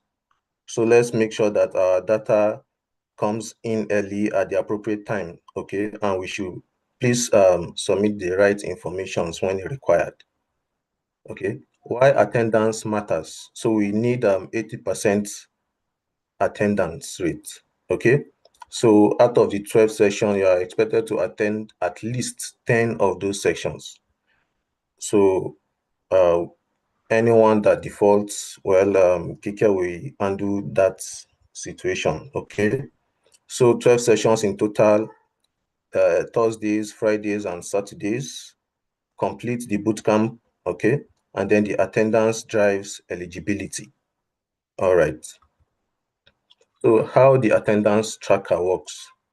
So you join the live Google Meet session. That's on Thursdays, on Fridays, and on Saturdays. Then you open the attendance. The link will be dropped during the session at random. We won't have a specific time for taking attendance each day. So the link will be dropped at random during the session. Okay, so you enter your participant ID in the format displayed. All right, BDEI/2026/ the last three figures. The form automatically retrieves your personal information, so you don't have to input all your informations every day. Confirm that you are present and actively participating, and then you submit the form. Attendance is always cross-referenced with Google Meet logs, okay? So whenever you submit attendance, we cross-reference it with the Google Meet attendance also. So attendance window. So we have timers for this attendance. Okay, so check-in. This is just an example. For instance, we open the form from 5:40 p.m. to 6:20 p.m. Okay, and then once the check-in window closes, the absence window open. All right, from 6:21 to 6:50. Please, this timing is just an example. This is not the actual time. I'm just trying to cite an example of how the form opens. Okay, and then the outside window, which is the form closed. Once you are not in the check-in window or the absent window, you can't access the form any longer. So getting it right every time. Use the correct ID, use the registered email linked to your enrollment, all right, to join the Google Meet. I guess we all submitted emails during our application. So submissions are cross-checked against Google Meet logs. Submit inside the correct attendance window. Answer honestly. Give genuine reasons for absence or lateness. Your attendance record must match your actual participation. So these are just some hints. Always refresh the attendance page on your browser daily for updated form. Okay, contact the program coordinator if your register email has changed or if you experience any issue with the form. So thank you. So let me just quickly go through the attendance form on Google. We'll be using Google platform to capture the attendance. Let me quickly share my screen again.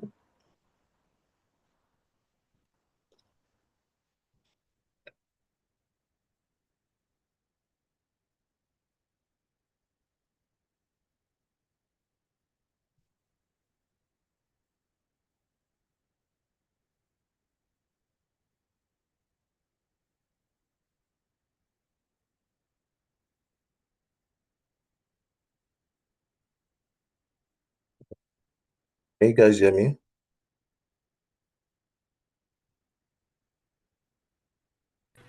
Yes, Williams, we can still hear you. We are waiting for your screen to All right. come up.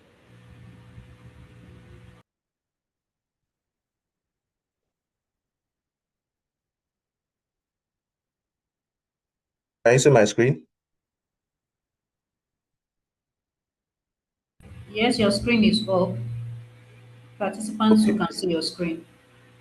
All right. So this is just a test form on how the attendance looks like. All right. This is just a welcome address. And then this refresh time. Take note of this refresh timer. Okay. Once you log in before the time for check-in, you always click to add, increment this number, and then it will display the time for you. Okay. Let's say, for instance, the time for check-in is supposed to be 12, and then we'll drop the link around 11:55. Okay, you can just be incrementing this number refresh the time on the form. So once it's 12, once you click, it will automatically open the form for you. This is just a sample. I'll also show you how the original form looks like. Okay, so you enter your ID that has been shared with you via your emails. Okay, so this is just a sample ID, BDI slash 2026 slash 999. Okay, so these are my details. Okay, Shaba Williams, my phone number, my email, then my gender, states, LGA, community, and then region. So the section B, all these details in section B are pre-filled for you automatically. You don't have I to fill. Williams. Yeah. Sorry. Yeah. Your screen is not moving, so we can't see what you are doing. Okay. Let me try and reshare again.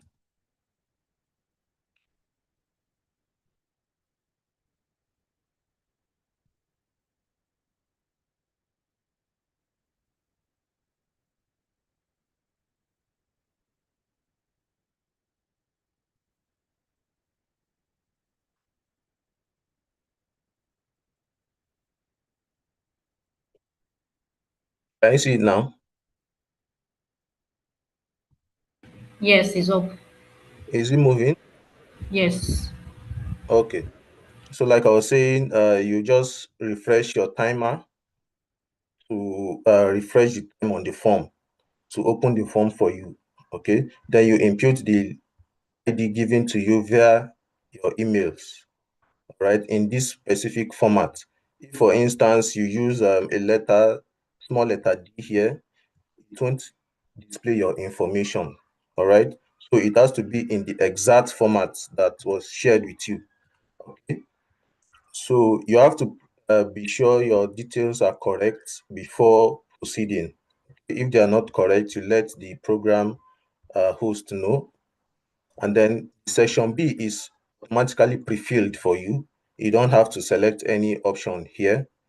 Even if you try, you won't be able to select any other option. Okay. So then for those that will be accessing the form on the check-in window, this is the only part that will be open for you, is the presence confirmation. Okay. So once you click on this, then you just, for those that will be checking in, just click on section C1 and then you submit. Okay. For those that will miss the check-in window, the absence or reporting will be opened for you. Okay. So you can't confirm you're on the live session, right? You can now confirm your lateness, right? So check-in window for today's session has closed. So you can now tell us the reason why you are filling the form late. Is it health issue, power failure, connectivity issue, joined late? Okay. So briefly describe what happened, and then were you able to join any part of the session? That is, if you were able to join before the session ended. If you were able to join, you say yes. And then you let us know approximately the time you were able to join and how long you stayed on the meeting. Okay.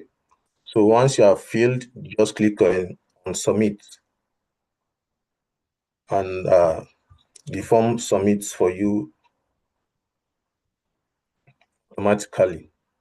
So thank you very much. If you have any question, I guess we have to wait till the end of the program for question and answer sessions, right? Kike? Let me stop Yes, sharing. Williams. Yes, we have the question and answer session that is coming up, and All right. Okay. immediately, yes. All So, right. Thank you very much for your thank time. you. Uh, Okay, thank you so much, Williams, for your session. I believe participants now have an understanding of how attendance would look like, the tool we are using to collect attendance, and how they are able to take their attendance. Okay, so let's move quickly into the Q&A session. If you have any question, please use the Q&A session. Click on the icon, you see Q&A icon, click on it, type in your question, and we'll take it from there.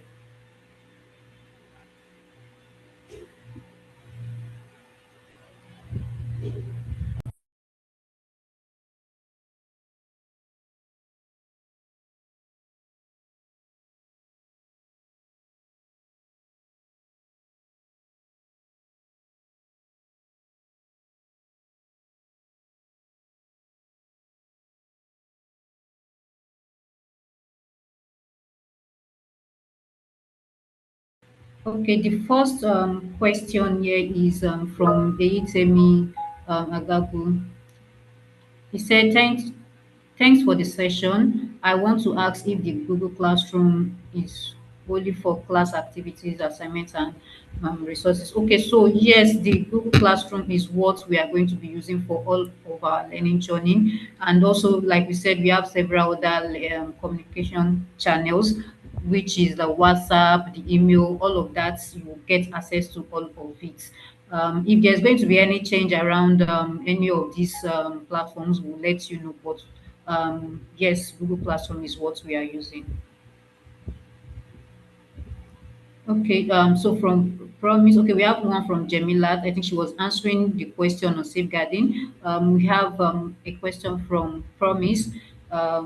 Promise is asking what type of community can participants carry out in their various communities? And also, okay, so I don't understand that question. Promise, if you want to, maybe you should retype that particular question. I see you have other several other questions. So I'll just go to the next one. I want to ask what type of community, okay, also is this organization have support of the Nigerian government? And yes, we have partnership with government and other organizations. Finally, aside from certification and knowledge that will be gotten, will there be any support that will enable participants to establish what they learned in their various community? Yes, there will be support. In fact, right from phase one, you are getting support, just like we mentioned. There is the mentorship, there is the community of practice, there is also there is the community. Once you're able to complete your program journey, you'll be moved into the community of champions, where you can get other opportunities around learnings and what you can do next in your community. Okay, so let's move to Shalom, a time window for attendance, but some details are only obtainable at the end of the class. How long you stay for class? Shalom, I don't know if that is a question. If it is a question, please, it's not clear. You might want to resend that. Okay, we have Nika. Has there been any case of abusement, safeguarding concerns of any kind within Tech for Dev, and what was done about it? Okay, this question is for Blessing. Blessing, I don't know if you are here. Hi, Blessing. Yeah, yes, I'm here. There have been no case. I mean, one of the reasons why, can you hear me, Kike? Yes, I can. But I believe the person can hear me. So one of the reasons why we have sessions like this is so that we can avoid cases like that. From a Tech for Dev standpoint, we haven't had any case, and that's because across all of our program, we try to have multiple touch points when it comes to safeguarding. So it's not a one-off safeguarding thing. So even after, even when you have the next session that talks about safeguarding, we'll still give you safeguarding tips and safeguarding information. So you haven't particularly had any issue that has to do with safeguarding. But if you have further questions, maybe you've seen something happen in your community and you think you want to find help or wisdom around how to go about it, please by all means reach out to us. I'll be able to provide that support. Thank you. Okay, thank you so much, Blessing. Okay, so the next question is from Suleiman. Thank you for the wonderful session. My question is that can we change the community we initially added in our form before we start our project? Okay, Sulaiman, you can send us a mail, although we'll need to know the reason why you want to change your community, and then we can look at it together. So just send a mail with regards to that, and we are able to look at it. Okay. Okay, there is a question. Okay, so this person, iPhone, in a way whereby I have a co-champion in the same community. Yes, can I collaborate? Yes, you can collaborate with other champions in your community. The second question is there any form of identification for us, either ID card or vest?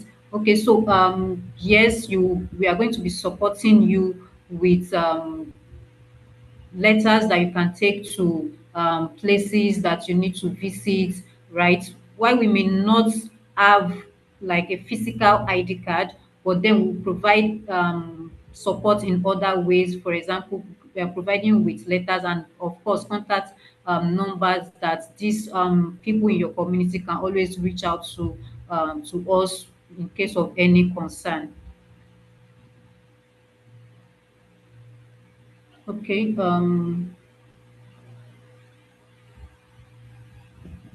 Just a minute. These questions are coming in so much. Okay.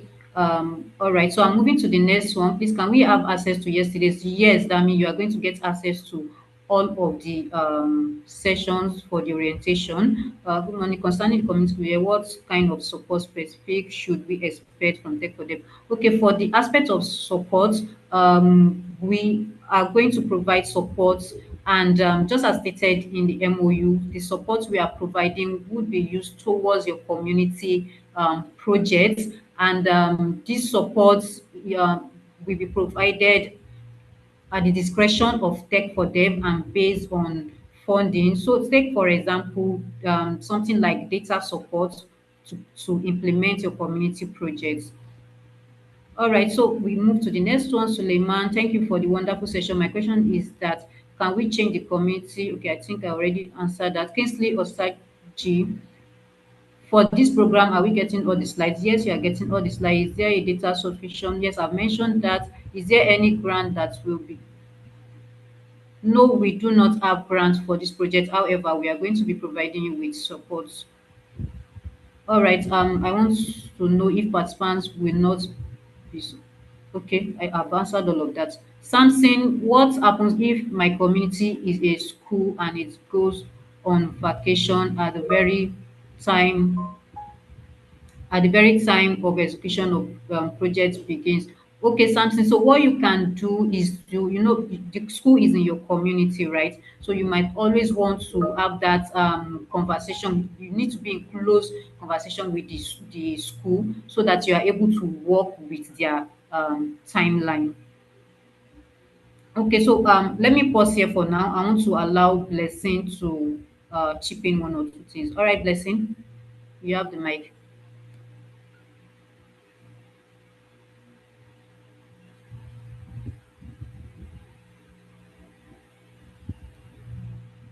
Sorry, I was trying to unmute myself. So I wanted to speak on the exact question all of you have been asking about, especially as it relates to support, right?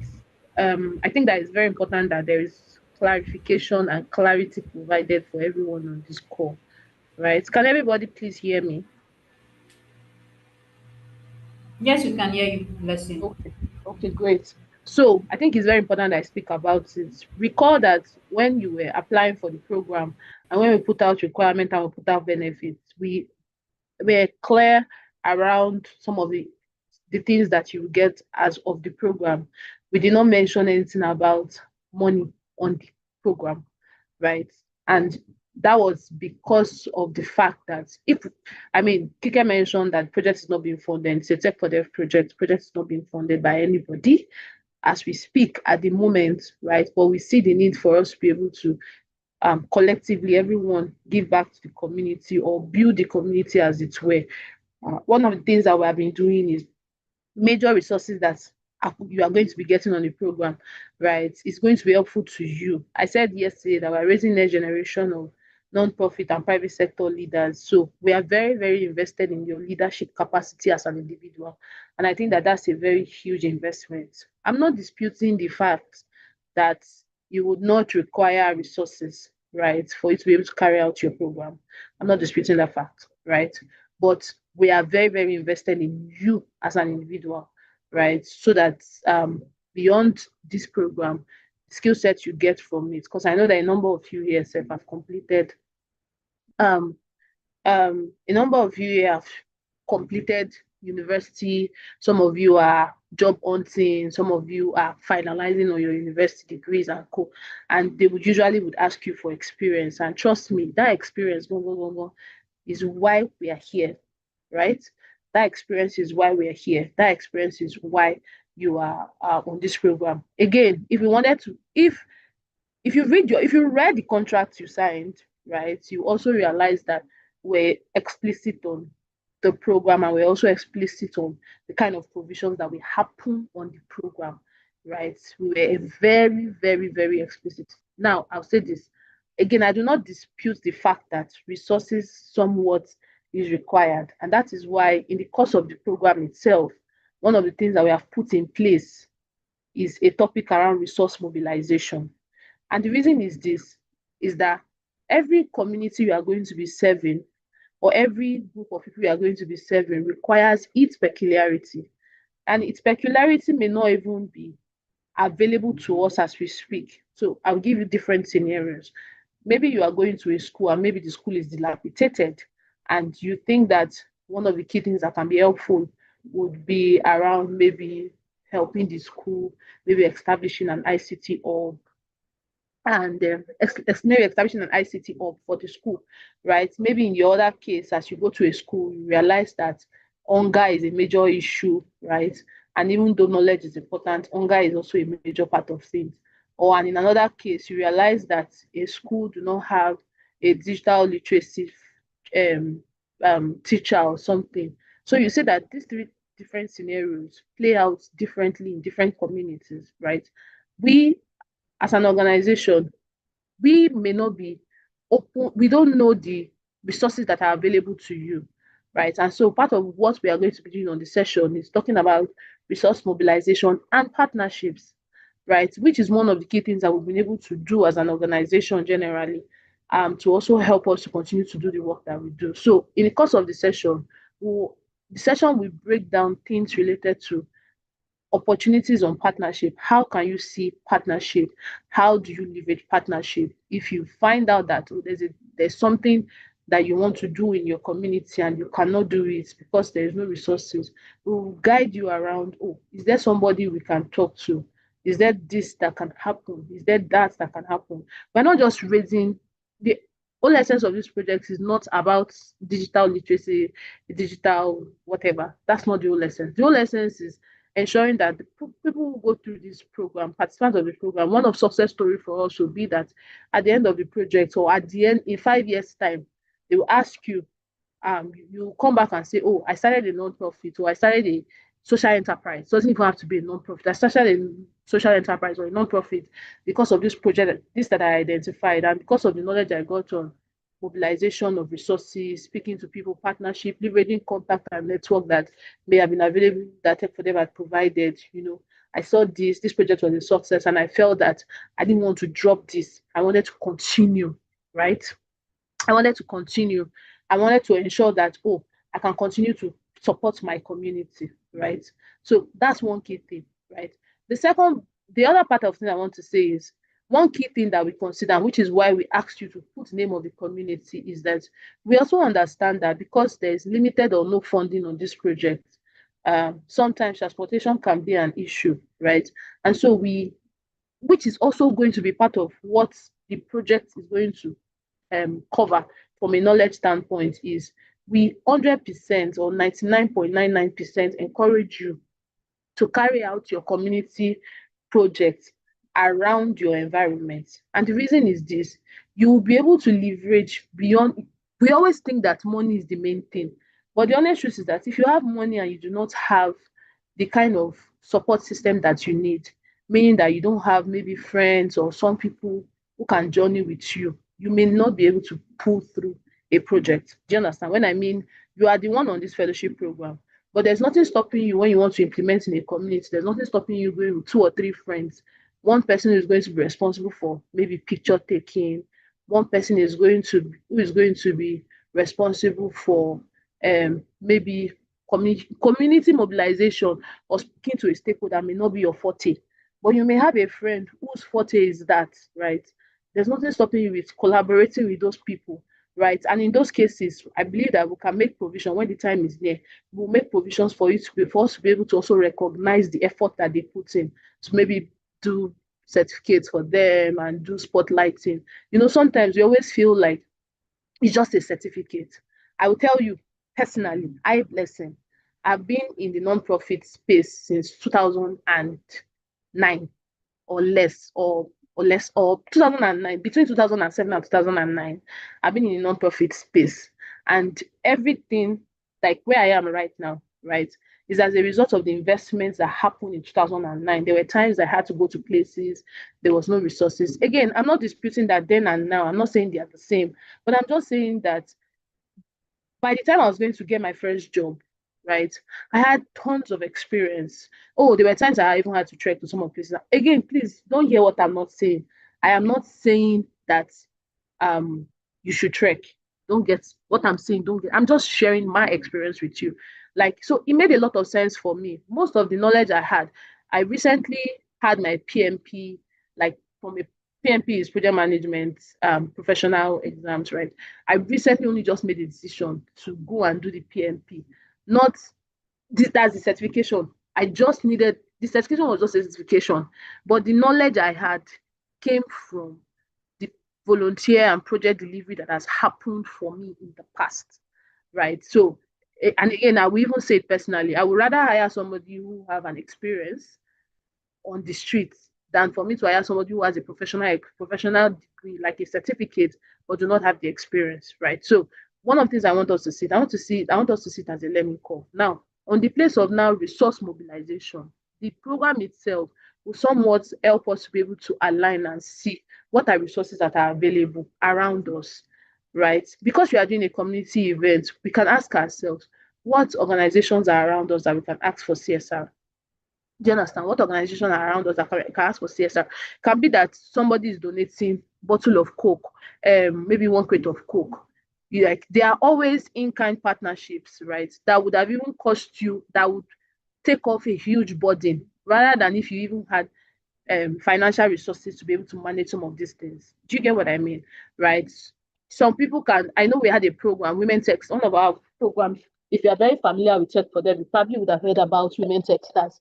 There was a time when we had a Women Tech Stars advocacy, and in a particular community, um, they went the kind of partnership they had, they went as far as some volunteers, some photographers, like serious photographers, right, volunteer to say, you know what, we are going to handle the photography part of the training of your project for you, right? And then they reach out to Tech for Them to say, oh, this person said they want to do partnership.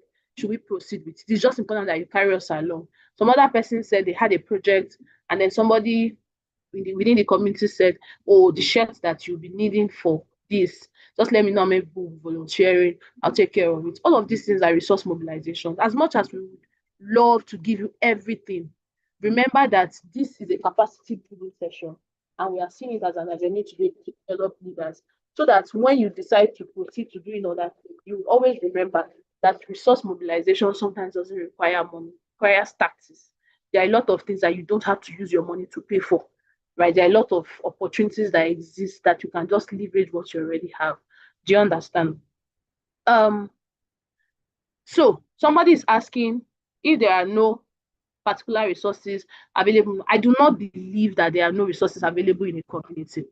I do not believe it, right? And it depends on how you are seeing it. I do not believe, right? As long as the community is situated within a local government, I believe that there are people within the surrounding local governments. I believe that, again, it is the selling point. It's the way you sell the product that will make people to buy the product, right? It's the way you sell it. Even if we are to give you money, the truth is that there is limit and capacity. I've been a, and I think I'm taking a lot of time here, but I just feel like it's important I explain this to you. I've been first a Carrington Youth Fellowship Initiative Fellow, right? And that fellowship is a fellowship funded by the US Consulate of Lagos. And even as a sci-fi fellow, even when they gave us some form of support, not a lot of support, they expressly told us from the very beginning that the support they are giving us will not be sufficient, right? It won't be. It won't be because, for example, imagine that you are looking for training venue, right? And which is also one major question I wanted to ask. Somebody was asking around, what if the school go on holiday when I want to implement? See, there are ways to implement. You don't particularly need a school. If there is a community facility, open space, maybe a religious institution, these are places that you can use, right? If you were going to go and pay for a hall, normally, a hall will most likely cost you 100K or 200K, or let's say lesser because maybe you're in a rural community. But the honest truth is that with collaboration and partnership, you may get it at no cost, right? You may not even need, somebody is just going to say, okay, you know what, I'm going to take care of this, which is what sci-fi did to us. Every time, everything we wanted, they kept asking us. If you say you want to do digital skills training, you want to partner with organizations that already have facilities, the truth is that you cannot even afford it. Because even for big organizations like us too, like tech for them, you know what I mean? If you are going to rent a CBT center, you spend nothing less than 2,500 naira per day per head. So depending on number of people you want to reach, which is why collaboration is key. This journey is not a lone journey. This is a journey that we are collaborate that we will look at every way to collaborate. Can we collaborate with the state government? Can we collaborate with the local government chairman? You will help us identify the people who you think we should be reaching out to. Oh, is there a company? Is that a company? Because one thing you should also know is that companies do CSR to be able to minimize their tax, or to be able to adjust the tax the tax remittance that they will be giving to the government, right? So can we be reaching out to them? What is just important is for us to see how do we align their needs to our needs. I feel like I'm talking a lot around resource mobilization, but I just wanted to clear the point here, right? If you based off this, if you feel like, nah, I thought you would give me money, I don't think we ever communicated that we give you money. I'm not disputing the fact that resources is needed, but I also understand the fact that there are ways to be able to mobilize resources. If you journey on this journey with us, trust me, there are a number of things that you'd be glad that you learned in the course of this, right? Beyond money, right? We are going to try as much as possible, where possible. I know that one key thing that we're trying to do is to see if there are even support around data that we could make available, right? But on other things, we are going to collaboratively work around it. What are makeshift ways? Because I mean, by the time you decide to build your organization, by the time you decide to move into other organization, this skill set will be very, very, very relevant to you. You will remember vividly how you were able to solve problems that had to do with resource mobilization. I hope that's clear, and I hope that answers all your questions around resource mobilization. Yes, thank you very much. Again, I think I spoke for a while, but I apologize. I just needed to provide that clarity. Kike, over back to you. Okay, thank you so much, Blessing.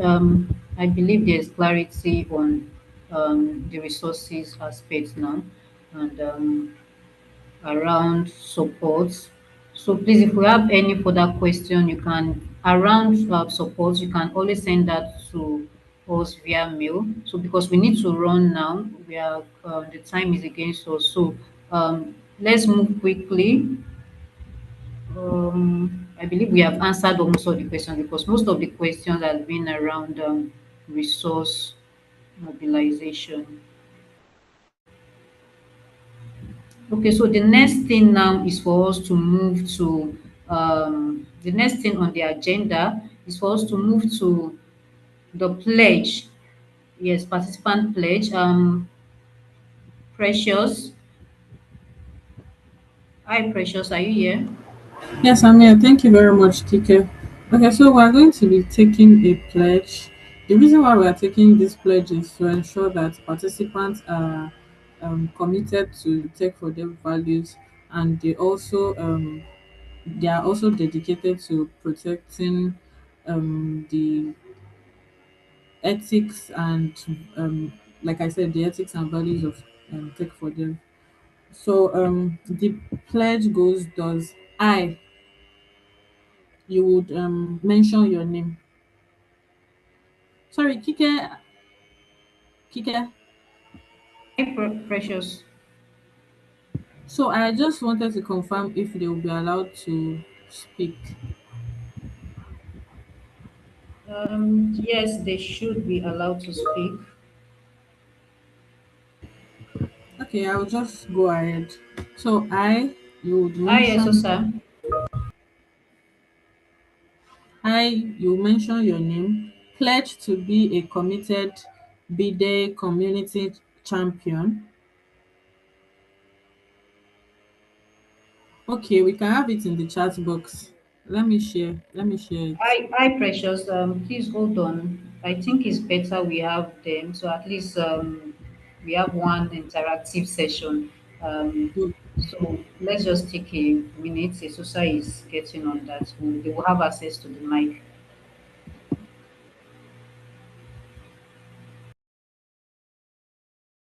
Kike. So while we're waiting for Esosa to be able to fix that, I think I can see some questions, a very important question in comment section. So please allow me to take the question. Kike, is that fine? Yes, go ahead. Okay, so somebody had asked a question around consent form and data collection. It says during our community project regarding data collection, will you provide a consent form for community members to fill out? Will the consent form be provided as soft copy or hard copy? So yes, during the process of this, as much as possible, we would love that we use a soft copy form, right? Especially around the consent form. But we also know that especially when it has to do with minors, there are things related to signing and the likes. So we'll come back to you on that, on the around. We'll come back to you that on the modalities around that particular kind of form. Kike will provide an update to you. But as much as possible, we love that you use for data collection.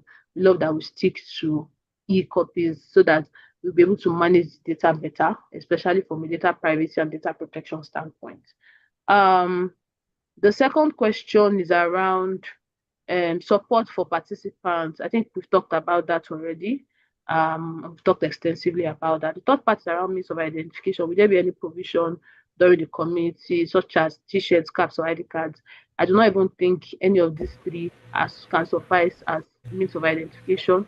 What you can use as a means of identification, you can use the congratulatory emails that also have your IDs, that's maybe the IDs, be the ID numbers as a means of identification, right? It's very important. The truth is that t-shirts can be printed by anybody and it does not suffice as a means of identification. Caps can be printed by anybody. Please, can you please mute your mic? Please, can you mute your mic? It's very important. Thank you. T-shirt can be printed by anybody. Cap can be... Please, can you mute your mic? Please mute your mic for now. When we get to the to take the pledge, you can now go ahead to use your mic. Just mute your mic for now while Precious complete the answers to the questions. Okay, so ID cards can be printed by anybody that does not even validate that you are on the project. So we won't be giving ID cards out. We won't be giving out caps. Even if we have to give t-shirts, we will let you know how that will pan out. But that is not like a mode of identification. Is rather as a mode of representation than a mode of identification. If everybody has clarity on it, this thing around your participation, you can show them emails. Um, Please, Precious, can you mute your mic? Precious, I want to add to that aspect of means of identification. So, in a situation where you visit, say, a school or you visit a community head, and can you mute your mic, please? And you visit a community head or to partner on the program, right? You can always reach out to us to communicate this. Then we can provide a letter I can give to the school and also provide contact numbers for them to contact us if they need any further information. I think those are the best way to for identification of participants. Just like Precious had mentioned, t-shirts can be printed. Anyone can print t-shirt. Anyone can print face cap, anything. But these other means of identification that we have mentioned are going to be provided. All you need is just to communicate with us. Okay. Thank you, guys. Blessing, not precious though.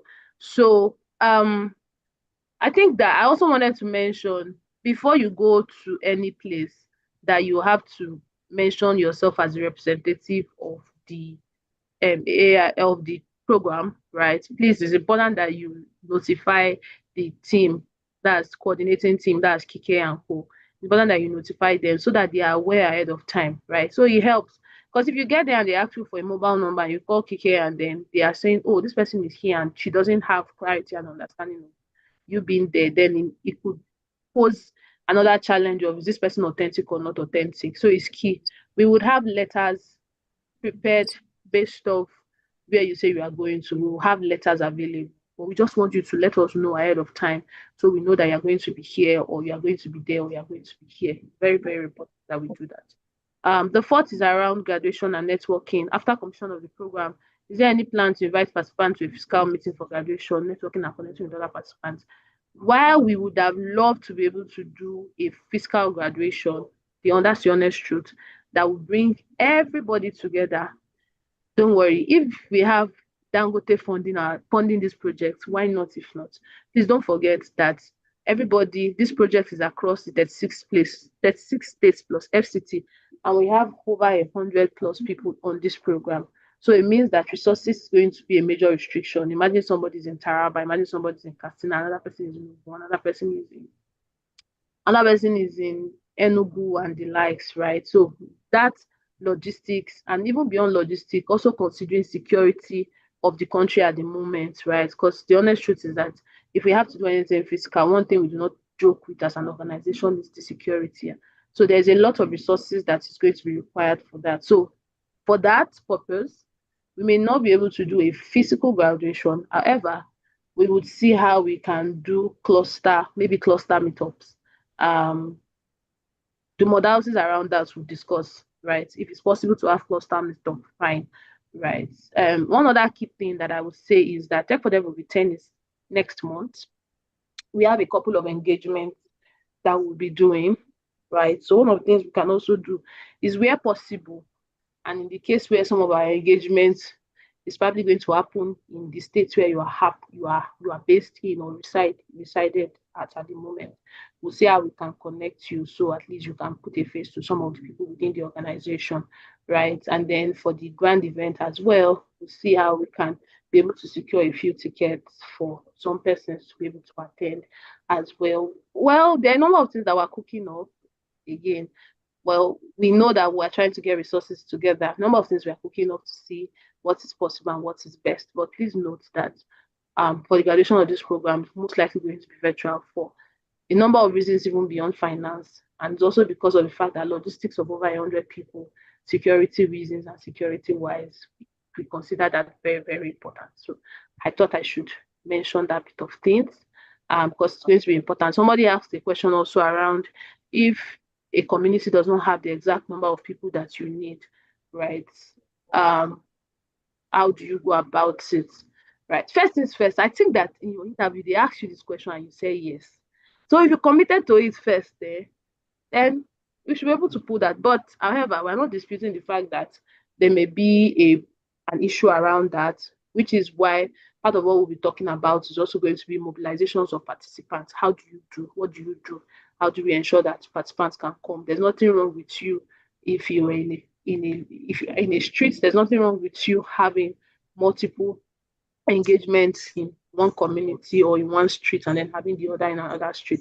Trust me, by the time the journey starts, you enjoy this journey so much that you'll be asking yourself that you'll be amazed at the number of people who need this opportunity you are offering them or this knowledge that you're offering them. Trust me about that. So, but then around mobilization of participants, we would also let you know how that can work best for you. So, I believe that we are ready by now. I believe we can pass back to Precious so she can move us through the last session. Thank you so much, Blessing. Over to you, Precious. Okay, let's continue with the pledge. So we can unmute our mics to take the pledge.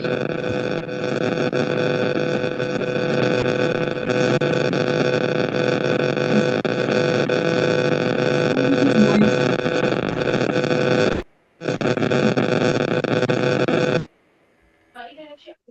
Okay, so I mentioned your name. Somebody's mic I is see causing one. a lot of noise. I'm Okay, in Akase. I promise. pledge to be a committed BDEI community champion. I really I already declared. committed BDI community What champion. I The place to be going to be the position. okay. I pledge to learn actively, participate I fully. pledge I to pledge to learn Pledge to actively, participate and participate fully And grow participate throughout this fully program.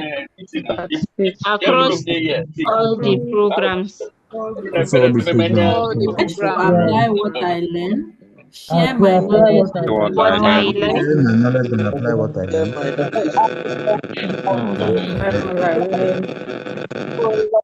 participate fully in this program. Okay, Participate fully in this program. Program. I pledge to lead with integrity, I I pledge to pledge lead to live with integrity, integrity, integrity, respect, inclusion, and accountability. respect, respect, I inclusion, pledge to be and dedicated to being accountability. stable and and apply what I learn in my community. And I apply Pledge, what I learned in my community. Thank you very much. Thank you very pledge to much. use digital and AI tools responsibly, I try to use use digital and AI Responsibly, responsibly and protect the dignity, safety, and privacy of those I serve. and protect the dignity and privacy of The digital and engagement.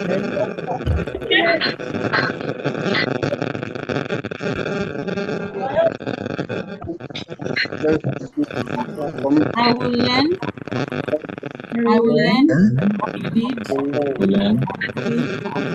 I will serve, I will I create will serve, impact. Can I you, will serve. can you hear me? Can hear you. It's just like some people, their Okay, network I is not will good. learn, I will lead, I will serve, I will I create will learn. impact, I will serve. will learn, I will lead, I will serve, create impact. I will serve, create I will lead, impact. create impact. I am a BDEI community champion, I'm a BDE Media community champion. champion. and I am ready to make a difference. I am I'm ready ready to make a Ready to difference. make a Round of difference. applause for everyone. Congratulations, everyone. Thank you very much. Thank Thank you. you, thank you, thank you. Congratulations, everyone. Thank Thank you you very very Thank much. much. you very much. So the pledge is also available on the chat, so you can look at it and take yours if you had network issue while the pledge was going on. BDEI community champion. I pledge to learn actively, participate Please, can you fully and throughout this program. I pledge to apply what I learned, All share right, my so knowledge, we are moving now to the last thing on our agenda, which has to do with the closing remarks from our CM.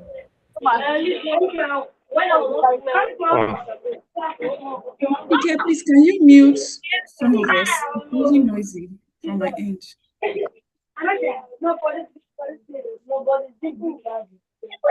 Oh, wait.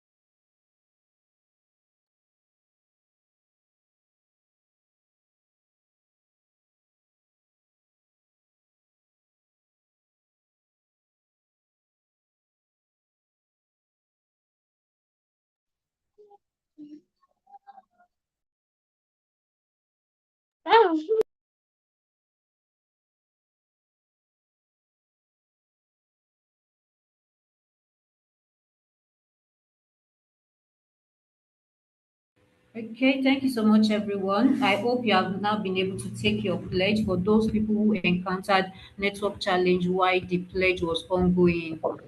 Please hold on. We are not done yet. We still need to take our closing remark and also a group photograph. So yes, you are going to be putting on your camera. So please just stay close while we take these two activities before we call it a wrap.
Okay, thank you. So while we wait for the closing remark by our CM, I can see the excitement from the chat. Um, yes, I can see the excitement from the chat. So can you drop in the chat box? Let's a word that describes how you feel right now.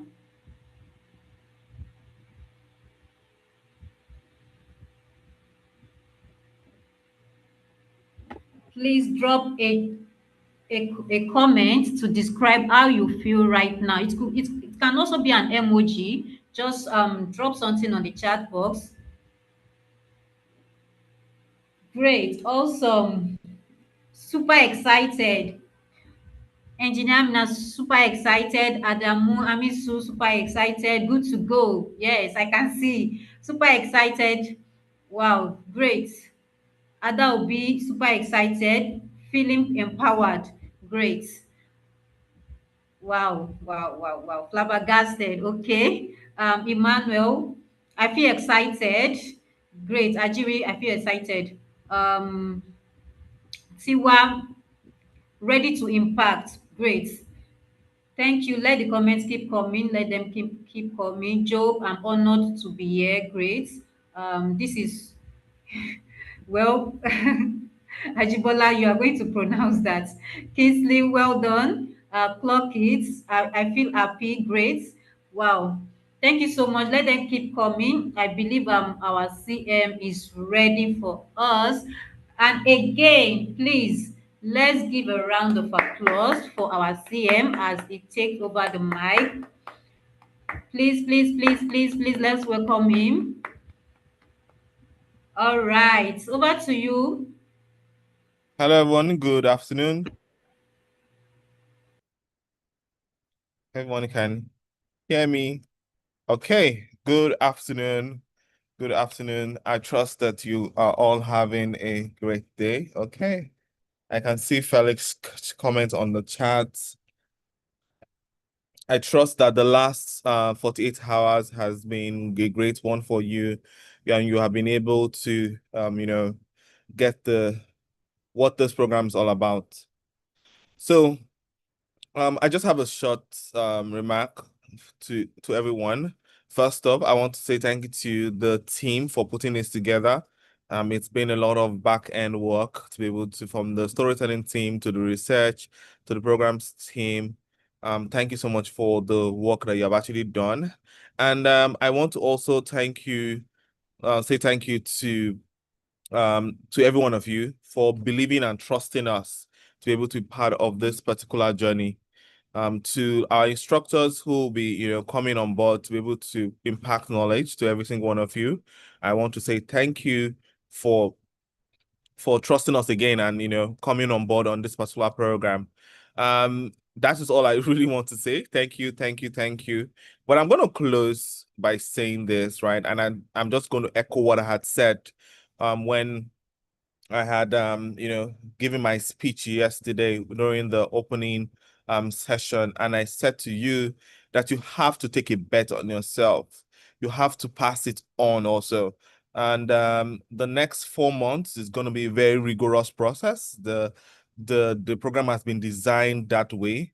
I just want you to be able to say to yourself that irrespective of how I feel or how the different challenges that I'm going to pass through or I'm going to face during the next 4 months, you're just going to take a bet on yourself and pass it forward. So your community is counting on you.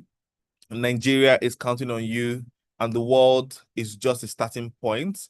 And I can't wait to hear about the successes that you would be able to, achieve during the course of this program. I also want to encourage you to be able to take a lot of support. Tech for Dev, we're going to be 10 in a couple of weeks. And that to tell you that we are a very robust organization, and you can be able to take a lot of learnings from the amazing things that we have been able to achieve as an organization. Okay, thank you so much, everyone, and do have a wonderful time. And I look forward to coming to your graduation and celebrating with you also. Thank you. Thank you so much, Abraham Akpan, for that amazing closing remark. And I believe that our participants are pumped up to make impact in their community. Thank you so much once again. Okay, yes, everyone, this is the time we are waiting for group photograph. Let's have our cameras on. Esosa, I hope we can do that. Can we have our cameras on? Can they get access to use camera, please? Let's do that. We want to take group photograph. So once you have access to your camera, just turn it on and let's take the group photograph.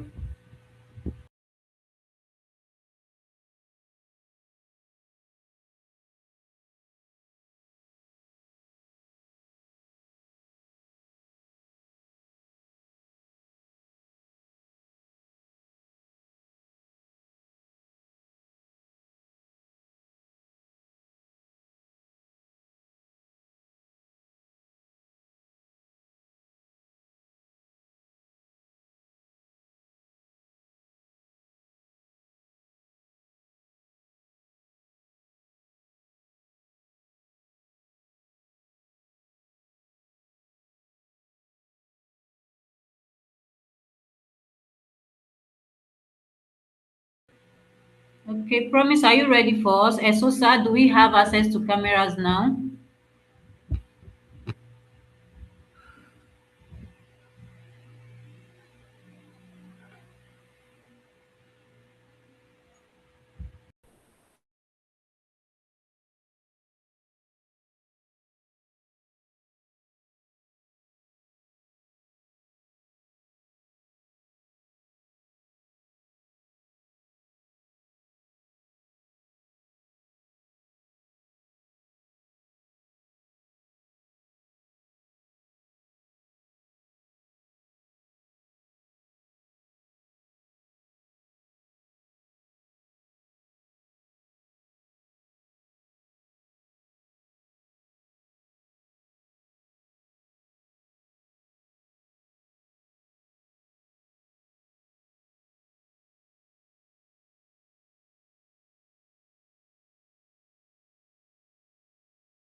Okay, I can see in the chat, some people are saying they are not seeing they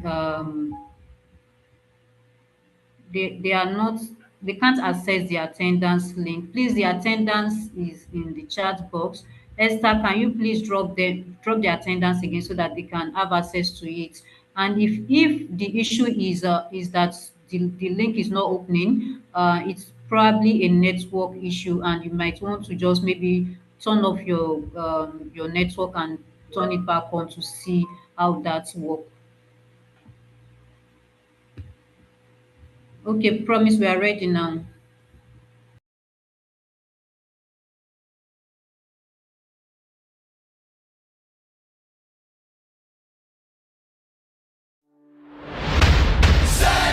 I was built to be the best, number one and nothing less. Lead me to my destiny. I have waited patiently. I have vision, oh I believe. I know I can count on me. So stand up for the champions, for the champions. Stand up, stand up, stand up. For the champions, for the champions, stand up. For the champions, for the champions, stand up. Stand up, stand up. For the champions, for the champions, stand up. Stand up, stand up, stand up. Here we go, it's getting close. Now it's just who wants it most. It's just like Okay, hi everyone. So that you are able to have access to camera, we have granted you panelist access. So just accept the invite and you have access to your camera.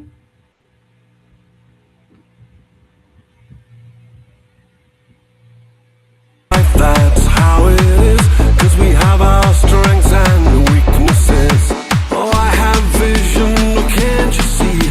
I'm on the move, make way for me. So stand up for the champions, for the champions. Stand up, stand up, stand up. For the champions, for the champions. Stand up for the champions, for the champions. Stand up, stand up, stand up. For the champions, for the champions. Stand up. And when I fall down, I have to pick myself back up. And when I fall down, I have to pick myself up. Stand up for the champions, for the champions.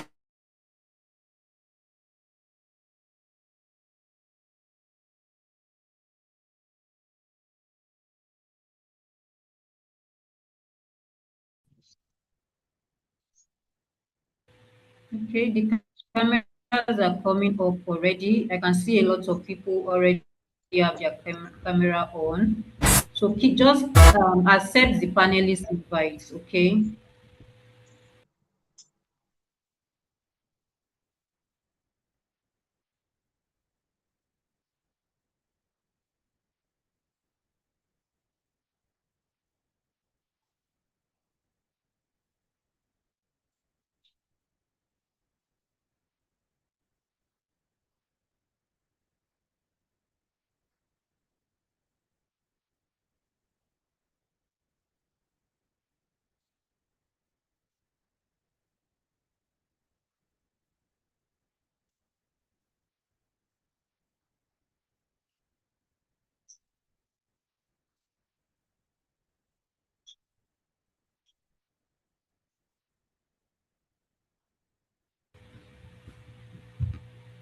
Okay, I can see. All right.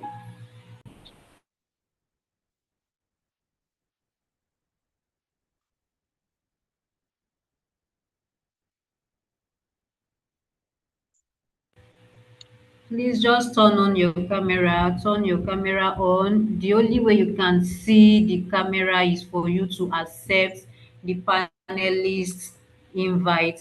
You have been invited as a panelist, just accept it and you have access to your camera.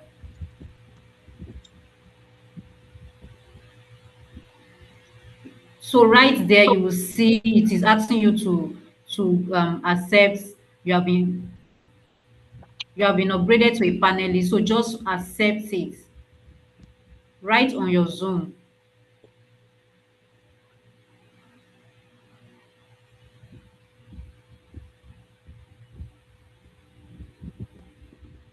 Okay, promise. The cameras are on now. Do we have enough people to take the group photograph, or we still need more people?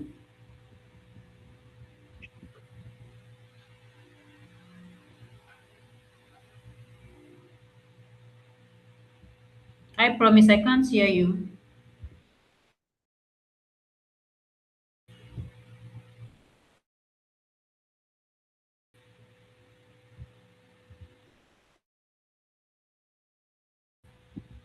Please, let's take the group photograph.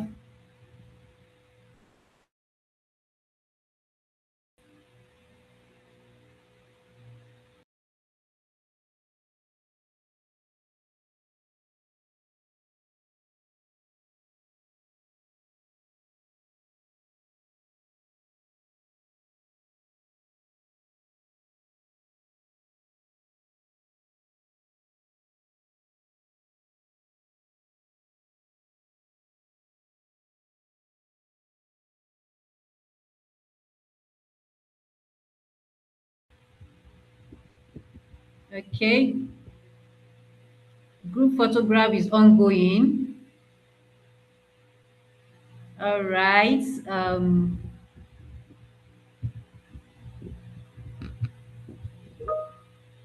All right. Thank you, everyone. Photographs already. Thank you so much for joining, and I am certain that you are pumped up and you are ready to make impact in your community. Okay, so don't forget, next week we are starting our classes and you will get all of the information you need, all of the details you need before the first day of your class. Our first day for will be next week, Thursday. So before that day, you will get all of the information, everything you need for you to be able to access the learning platform, the resources, everything you need. All of that will be shared with you before our first day in class. Thank you so much, everyone, for joining, and to enjoy the rest of your day. If you have any question, you can always reach out to us on BDEI email. You have been receiving email via that account. Please send us a mail if you have any clarity, or you need any clarity, or you have any questions you want to ask us. Please go ahead, and of course we'll be in touch with you to provide all of the details you need for classes. Thank you so much, everyone, and do enjoy the rest of your day. Bye. Bye.